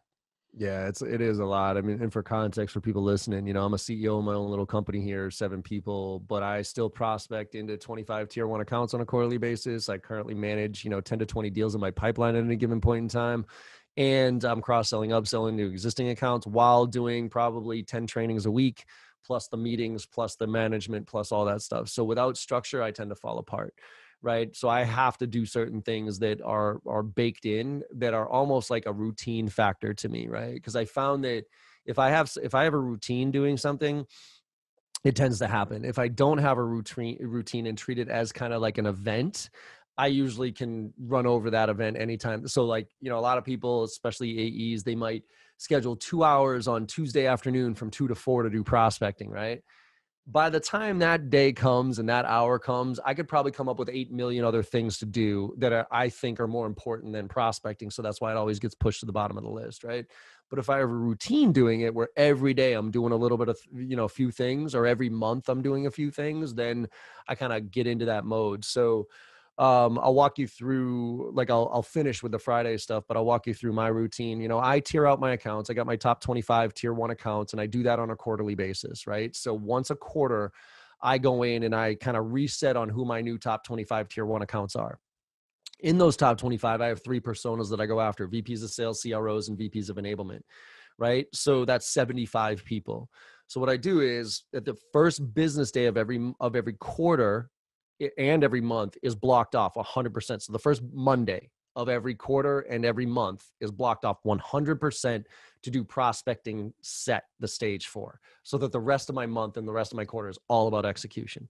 And during that day on Mondays, I got my team meetings in the morning, but then for 2 hours, I pick 5 accounts that are tier 1 and I go deep on them. I do all my research at the same time, right? So I look on their websites, I look at their LinkedIn profiles, and I come up with my 6 to 10 touch cadence for each one of those 5 accounts, right? It's very tailored. It's very thoughtful. And then I send out that first email and I schedule touch 2, 3, 4, 5, and 6 throughout the rest of the month so that the content is already in those activities. So I already know what I'm going to say when they happen. Then for another 2 hours, we pick a persona-driven cadence. So VPs of sales in the SaaS industry, something like that. And I come up with 6 or 7 messages that speak to VPs of sales in the SaaS industry, right? That are targeted, but not tailored. So, right. And I come up with, usually they're emails in my case, because I don't have a lot of time to do call blitzes these days. So I come up with 6 or 7 emails that speak to that persona and figure out where I'm going to share content. And I run 50 to 100 people through that. So during those 2 hours on that Monday, I come up with 6 or 7 messages and I send my first one out to 50, and then I schedule touch 2, 3, 4, 5, and 6 throughout the rest of the month. Again, it's almost on autopilot. So now with that front loaded that first day, now the rest of the month is about execution. So now I know when the activity comes up, I know what I'm going to say. I know the email I'm going to send. Then every day I take those 25 accounts and 75 people, and I follow them on social listening tools like Sales Navigator, Owler, Facebook, Twitter, those type of things. And I have this morning routine where every morning I get up. I usually get up at 5:30 in the morning, get my shit together from 5:30 to 6:30. 6:30, I grab my coffee beforehand. From 6:30 to 7:30 every morning, I just kind of scan through data feeds. And all I'm looking for is, like, I'm tracking all of those accounts and I'm looking for triggers, right? Did they open up a new office, launch a new product? And I'll fire off 2 or 3 emails every single morning, right? Just to stay consistent with super high quality. I don't mind, and I probably won't put them into a cadence, or anything like that. I'm just kind of being opportunistic there, but I'm doing it so I can get into that routine.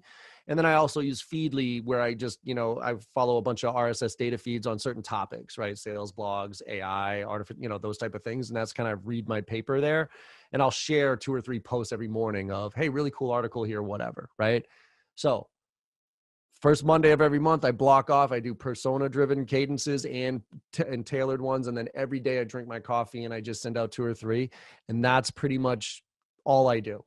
I'm a lot more analogous these days to kind of like a senior AE, right? But I still do it almost every day to stay consistent with it. And that way I can track all that stuff at the end of the month to see which one's got high response rates, and I can make adjustments and move forward.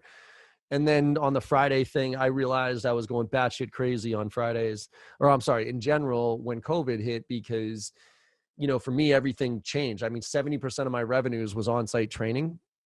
And so that got ripped away from me. So now everything became remote, and I had to figure out, oh my God, how do I make sure that we stay in business and we pivot, right? So APAC, EMEA, I was doing all these trainings from like 6 o'clock in the morning until 10 o'clock at night. And the way I work, I sent you my calendar link and say, pick a time, right? So what was happening was my calendar link was going out to everybody for trainings and meetings and everything else. And my days were bananas, like absolutely bananas. I didn't control anything about my week. And then it was the weekend, and that was time with my family, right? So I don't want to say I don't control it, but it was more about my wife and my daughter and doing what they wanted to do. So I was there with them, right? So I realized I didn't have a single day to myself that I that I owned, that I could control. And so I ended up putting Fridays, I call them my days, and I blocked it off 100%. So you cannot schedule anything on a Friday. You cannot choose anything on my calendar for a Friday. I can choose to set up a meeting on a Friday, but you can't automatically jump on my calendar. So Fridays being my days weren't necessarily, I'm not working on Fridays. It was, that is my mental clarity day that I can do whatever I want with. And whether it's work and catching up on activities and those type of things, or scheduling a few meetings with people, maybe a podcast or two, or going to the grocery store and taking care of some errands and that type of stuff. So what happened was, by implementing Fridays as my days, it gave me this mental reprieve to say, this is a day that I have to my own. And it was so effective for me that I ended up implementing it across the board with JB Sales. So everybody at the company now has Fridays as their days, and you cannot schedule a meeting on that day. And I don't care if they work. If they want to take it as a mental health day, take it as a mental health day. If they want to catch up on activities, catch up on activities. But we do not expect anybody to do anything on that day other than take care of themselves. And it's been a really healthy thing. That's awesome. And do you, when you are running your schedule the other 4 days of the week, is it still the same way? Like folks can still book you 6 a.m. to 10 p.m. and you just know that, hey, fuck, I'm going to have to push this thing off, this whatever else thing I have to do, this output, but I'm going to have time on Friday, and you kind of know that in the back of your mind? Absolutely. So I do all my kind of follow-up activities, like the ones that are not pressing, right? Because I still do a lot where, say, Tom, you and I spoke 6 months ago and you said, yeah, John, this sounds good, but we're not in a good, follow up, right? That type of thing. I got a lot of those type of activities, like reconnect, that type of stuff. I'll usually kind of, if I can do them throughout the week, cool. But if I can't, I usually kind of put them on those Fridays to say, okay, I'll get to those when I can get to them. But yeah, the rest of the week is pretty jam-packed. We did this with Morgan when he first started. He was a little bit all over the place. And one of his strengths was, when he was an SDR and an SDR manager at Terminus, was he was very structured with his calendar. It was like from 7 to 8 do this, from 8 to 8:30 do that, from 8:30 to 9:30 do this, right? And that's how he really thrived in within that structure. And I realized he didn't really have that structure with us. It was all over the place. He was doing a training, then a sales call, then this, then that, and the other thing. And what we did was we just said, all right, mornings and afternoons, okay? Mornings, because most of our clients are on the West Coast, right? We're here on the East Coast. And so mornings, there wasn't a lot of stuff going on. So I told them, all right, for your mornings, don't book meetings in your mornings. Your meetings are going to be in the afternoon. Okay. So block your calendar so you can only schedule sales calls in the afternoon. But in the mornings, do everything that looks like this, right? So typing effectively, right? So check your emails, respond to emails, do all that, do all your research, do all your prep, right? Anything that involved you looking at a computer screen and typing stuff, that's what I want you to do in the mornings. But in the afternoons, do everything that's associated with the phone. So meetings in the afternoon, call blitzes in the afternoon, because when you're in that groove, you can kind of say, okay, I'm now on the phone, so let me do that. So just by sectioning that out and saying, okay, mornings were more typing and email focused, and afternoons are meeting and phone focused, he started to gain some sanity in his schedule. And also just realizing that everything is not that important. You know what I mean? Like, there are certain things that, this goes to the 4-hour work week of what really is important. And we think it's important, but at the end of the day, if you start to put some structure in place to get rid of that stuff, you realize a lot of it isn't. And we do a lot of busy work. So just tracking that and trying to make sure that you're staying on top of what's actually important, which is all about goal setting and constantly reminding yourself of what you need to be doing to achieve those goals, and not doing the things that are not helping you achieve those goals. That type of thing matters as well. Mm-hmm. And to dig back on one question I had on the way that you're setting up your prospecting, right? You mentioned 25 accounts, you're picking out your personas. What happens if, the first month there, 5 of those accounts, tell you to F off, and 3 of them turn into an opportunity? Are you adding more in there, or is it like, hey, here's my 25, I know that's going to convert to X amount of opportunities, and that's what I need? Yeah. If they fall off, they fall off. I've again, more of a routine fact, not that you shouldn't. It's just, for me, it's just the mental bandwidth. I've gotten into that. Okay, 25, flush them out, and if only 5 of them are left at the end of the quarter, I don't give a shit. You know what I mean? I'm getting a new 25 in another quarter. So yeah, I don't try to mix and match. I stay pretty committed to my standard flow. Because the reason is, you know, I'm following all those accounts on Facebook, on Twitter, on LinkedIn, on all these different tools. So you might say no to me today, Tom, but then a month later, something might happen in your company that might open up the opportunity to reconnect with you at that point. So you might go through a merger, you might do something else, so I could reach out to you. And even if you said no, take me off your list or whatever it is. I mean, if you say take me off your list, I'm taking you off my list. But if I just get a no, we're all set or we're not interested, a month later, I might be like, hey, Tom, you know what? I've been keeping myself updated on you guys. And I noticed that this thing just happened. You know, I know you said no about a month ago to this conversation, but would you be open to it now? Right. So that's where I just kind of keep them in that flow. Yep. And I want to, take a few minutes to talk through some questions from the audience that I gathered as well. So this is an interesting question. So how has the ability to get your messaging out at greater scale helped or hurt your business, right? Because it's kind of that Gary V-esque model where you're giving away 99% of your content for free. Right. So how does that affect your ability to maybe charge for that 1%? Does it? Do people ever say, no, I'm all set, I listened to the podcast and we're good? Yeah. So it's funny, you know, Gary, I love a lot about Gary and his messaging, and that there's some things I disagree with him on. One of them is that you should give all of your content away for free. Like I just think that for somebody like Gary, good for you, man. Like you have a billion people, you have VaynerMedia, you're already a multi-millionaire. So it's a lot easier for you to be so cool and give away all super high value shit, man. But for the rest of us that are trying to make a fucking buck and trying to get to his level, there's a balance here of what you give away versus what you charge for. Now, I will say that when I got into this industry before I even knew Gary Vee, you know, I genuinely believed in the in the giver's gain mentality, which is like the more you give away, the more you'll get back, right? And you can't give with the expectation of getting back. You give because you give, right? And I mean, it helped me early in my career. Like when I was brand new, you know, 23 years old, started my first company, Thrive Networks. We didn't have, like, I was the VP of sales and marketing and we were self-funded. So we had no money. So I was the sales, marketing, PR engine for all of us. And so what I would do is I would go out to networking events, for instance, and I would literally meet every single person and I would talk to them not about what I wanted, but I would always talk to them about, hey, who are you here to meet with? What can I do to help you? And I would go overboard making introductions to people and that type of stuff. Fast forward when I had to start my own company, all those favors that I had done to everybody early in my career came back in spades, because now I called everybody up and said, hey, I need an accountant. You mind help me out? Sure, John, I'll take care of you. Hey, I need a website. You mind help me out? Sure, John, no problem. Hey, I need payroll. You know what I mean? So all that came back. So it really solidified to me how important it was. And then from a content standpoint, when I got into training, you know, when I really got into training back in, I want to say 2007-ish, it was still a pretty gated community in the sense that if you ever wanted the slide deck from a trainer, like you got a better shot at seeing God than them sending that to you, right? Because they're like, no, this is my special sauce. And, you know, and these are and you have to spend money for me to come and teach you how smart I am and all that other stuff. And I just kind of was like, first of all, A, I'm not that smart. And B, like this shit is good and it works.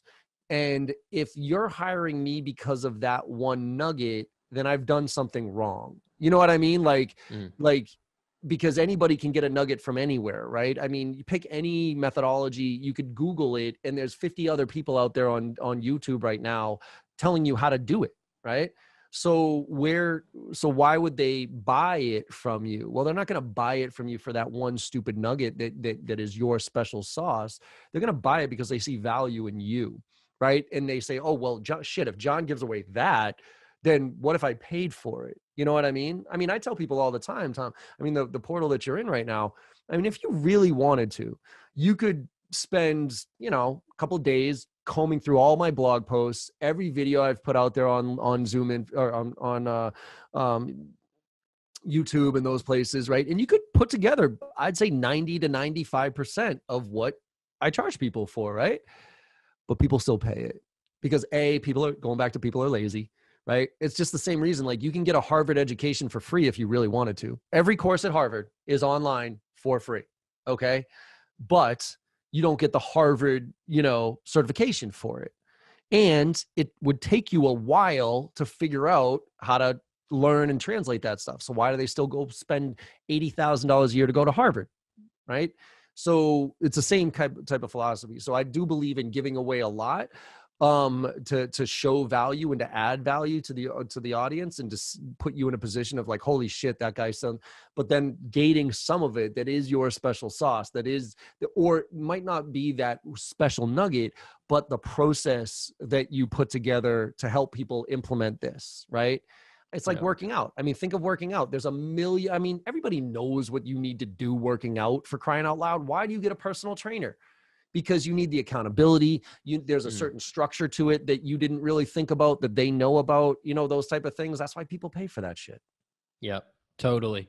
All right, back to another question. So someone wanted to know about video, right? And I think he's a sales leader. He runs a sales development team, and he wants to know, not how do you use video, but how do you get reps excited about something like video so that they would actually use it?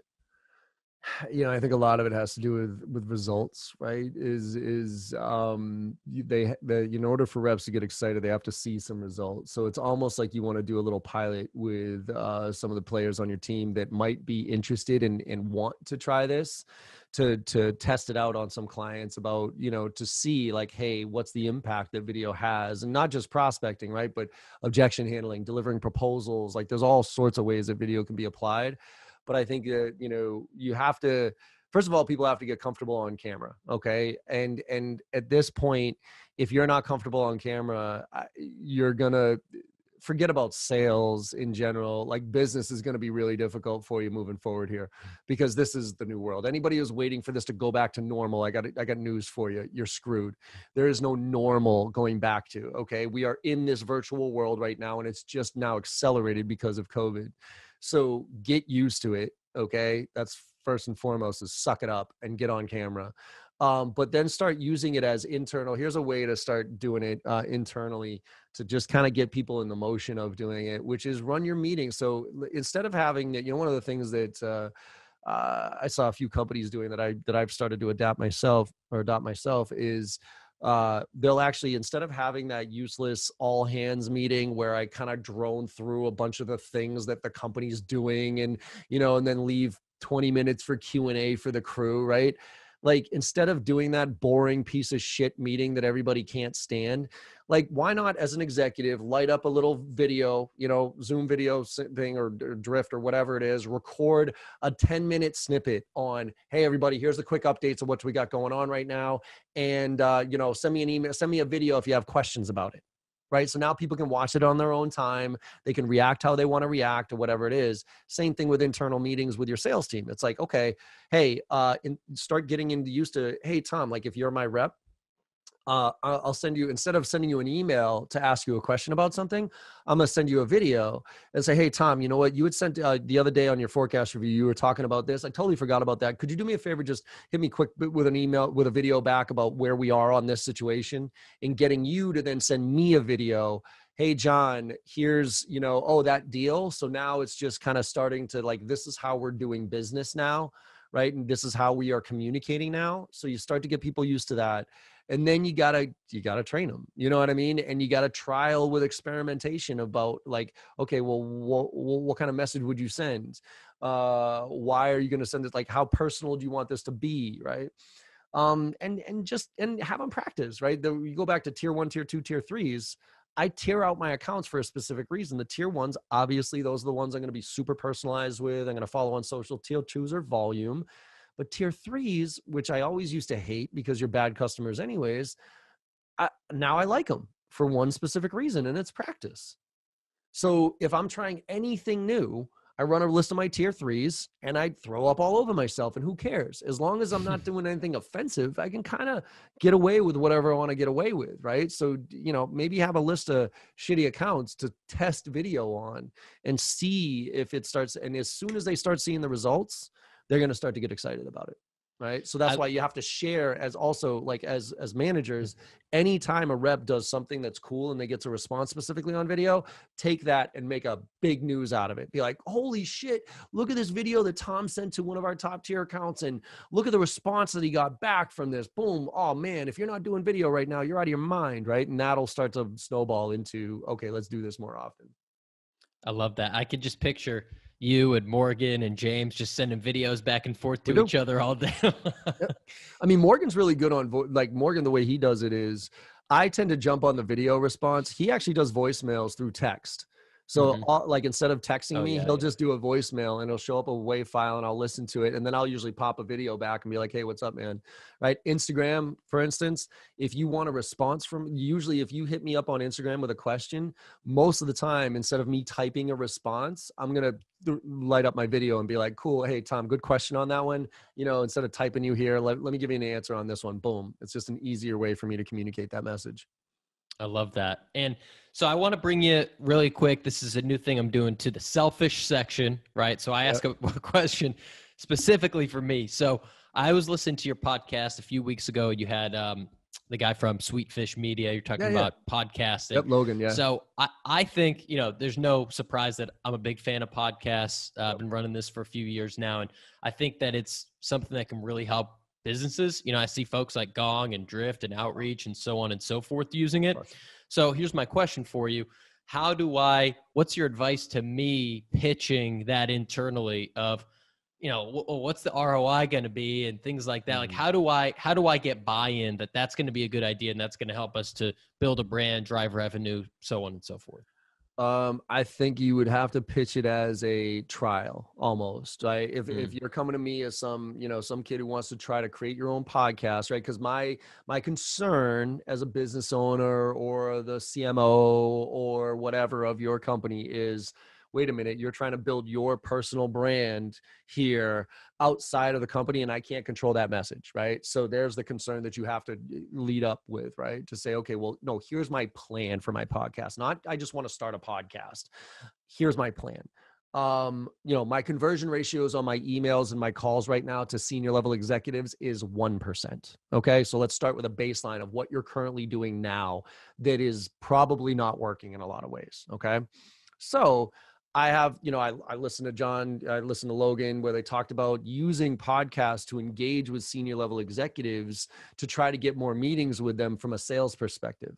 So I'm going to start my little podcast here on, learning from the CSO or learning from the VP of sales, right? That type of stuff. And what I'm going to do is, here's a list of 50 accounts that I want to get business with. And instead of me reaching out to those executives and asking them, hey, I want to meet with you to sell you something, I'm going to invite them on my podcast and have a no sales pitch conversation about certain things, about what it's like to be a VP of sales, what you see, those type of things. And first of all, I'm going to learn because that's my target audience. So that's how I'm going to increase my business acumen here, because I'm going to be able to, learn from those people. So I'm going to be able to speak to that better. So the auxiliary benefit to this is I'm going to have better conversations in general. Second of all, it's content that we can use to brand. And I'll give this to you, marketing department. If you want to cut this up and put little snippets on it and push this out there, by all means, I'm happy to do it myself, but if you guys want to control that message, by all means do that. And then we want to convert over the next quarter. I want to see how many of those that I get meetings with end up turning into really good qualified opportunities. And at the end of the quarter, we'll do an analysis. I'll reach out to 50 accounts. I'll see how many of them actually agree to be on my podcast. Of those 50, say that there's 20 that say, yes, I'll be on your podcast. Of those 20, I want to see how many actually flow into qualified meetings to talk about our solution. And if that number is better than my existing approach right here, then then I'm going to say, okay, we should probably do this moving forward, right? If they're not, then I won't do it anymore and I'll stop from there. Is that okay? Right? So you kind of give them parameters of what your strategy is around this podcast, and you put kind of guardrails on it to say, look, I'm not going to go outside these rails, and we're going to measure the effectiveness of it and go from there and see what happens. Yeah. So one thing that I take away from you a lot too is just try things and be a scientist about it, right? And check the metrics and know your numbers and be able to identify what's working and what's not. If it's not actually working, then maybe that's not the right platform, not the right move. I will tell you right now, the biggest frustration that I see reps and that I had too is having this emotional discussion with my managers of why I didn't like doing something or why I wanted to do something. You know what I mean? Being like, well, I want to do a podcast. Well, why do you want to do it? I don't know, because I want to get my brand out there and I think it's a good idea. And I heard it on a podcast from John and it's fucking good idea. You know, that type of thing. If I'm a VP of sales listening to that, I'm like, no, go fucking do your job. Like, keep making phone calls for me, right? But if you're like, look, John, you know, I've been looking at my numbers, man. And after COVID hit, they went from a conversion ratio X to conversion ratio Y. And I feel like I'm doing the definition of insanity here, man, doing the same thing over and over again because my conversion ratio is literally like 1 to 2%. I think I want to try something different here, but here's the structure of how I want to look at it, right? And if you can break it down like that and come with like, here's the baseline of what I'm working off of, and this is why I'm doing it, and here's what my hypothesis is, you're going to get your managers to be way more open to you doing things or not doing things, right? Because otherwise, look, I remember like there's 2 dials that you can pull as a manager, right? Quality and quantity. And you have to figure out which one to cross off the list before you can start to focus. So for me, when I like at my first company, Thrive, I knew my equation down pat, right? 400 dials a week, got me 8 meetings a month, got me 4 proposals, got me 2 pieces of closed business, and average deal size was $3,500. So I just ran that equation, right? So I would just make 400 dials. And then when I hired reps, I would tell them, make 400 dials a week, right? And I almost didn't give a shit what they said. I just like, yeah, here's a general script, but because I had to determine, will you put in the work, right? Because, and what would happen was I would have some reps come to me and they were like, oh, well, John, I'm not getting the meetings that I was expecting, you know, after a month or 2 of calling. I'd be like, okay, cool. How many calls did you make last week? Well, I made 200, 250. And I'd be like, get the fuck out of my office and go make 400 dials. Because until you make 400 dials and the numbers don't flush out the way that I know that they did for me, I don't know what to work on with you. I don't know if it's an effort thing, if I don't know it's a quality thing. But as soon as you hit 400 dials on a consistent basis and those numbers aren't there, then I know it's not an effort thing, it's a quality thing. So now I can work with you on that, right? But if you just come with these, well, it's not working. Well, why isn't it working? What have you tested? What have you tried? Because if you are not segmenting that stuff out, then you're going to do what the fuck I tell you to do. And otherwise, go find another job. But if you come to me with data about why what I'm asking you to do is not nearly as effective as what you're trying to do on a side hustle or whatever it is, because I get a lot of reps, well, John, that sounds great, but my boss won't even let me not make 50 dials today. So how do I? Everybody talks about their side hustle, right? Oh, I got a side hustle. Well, make your side hustle your fucking job and go do the quality stuff on the off hours. You know what I mean? Like, take 10 accounts at, heaven forbid, 6 o'clock at night and do some extra fucking work that you have to actually spend some more time on after hour 5, you know, and sit down and do some research, be thoughtful, send some video emails, and then come to me as a manager at the end of the month and say, John, man, I've been doing 50 dials a day like you've been asking me to over the course of the month, and these are my conversion ratios. I've made however many calls, right? And I've gotten this many conversations, this many. On the side, I've been really targeting some tier 1 accounts and I've been using video. And dude, I'm getting like a 20% response rate when I do it this way. Your way, I'm getting a 2%. This way, I'm getting a 20%. Which one do you want me to do? And if your boss then tells you to continue to make 50 dials a day, go find another job. Right? Because any manager worth their shirt is going to say, whoa, what did you just tell me there, Tom? This video thing that you're doing, you're getting a 20% response rate on that? Yeah, stop making 50 dials right now and just do that, right? I mean, any manager that's worth their shirt will do that. But the ones that no, you still got to hit your metrics, you're not going to win that battle. So go find another job. That's the JB rant I was looking for right there. Every once in a while, I get kind of fired up with I just get fired up with laziness and people going through the fucking motions and not really wanting to get better, not trying to get better, always looking for an answer when there's plenty of them out there. Just Google it and figure it out. It's not, I got to tell people, I'm not a rocket science. I'm a state school kid, drank my way through 4 years of college. You know what I mean? Like, I'm not dumb, but I'm also not a Harvard fucking grad here. You know what I mean? I just know I'll outwork you. You know what I mean? Like, I know my work ethic. It's stronger than most. And I test things out constantly. And so I figure shit out. Yeah, totally. Go Terps. So before we get to where folks can find you and engage with all this content, especially if they want to personalize an email and try to sell you something, I just had to ask about the Instagram story, the smoking weed in the hot tub. I mean, when are you going to do like a live podcast out of the hot tub? That's the real question. Yeah, the hot tub, so that's usually if you ever look on Fridays, that's my Zen spot is in my hot tub smoking a joint.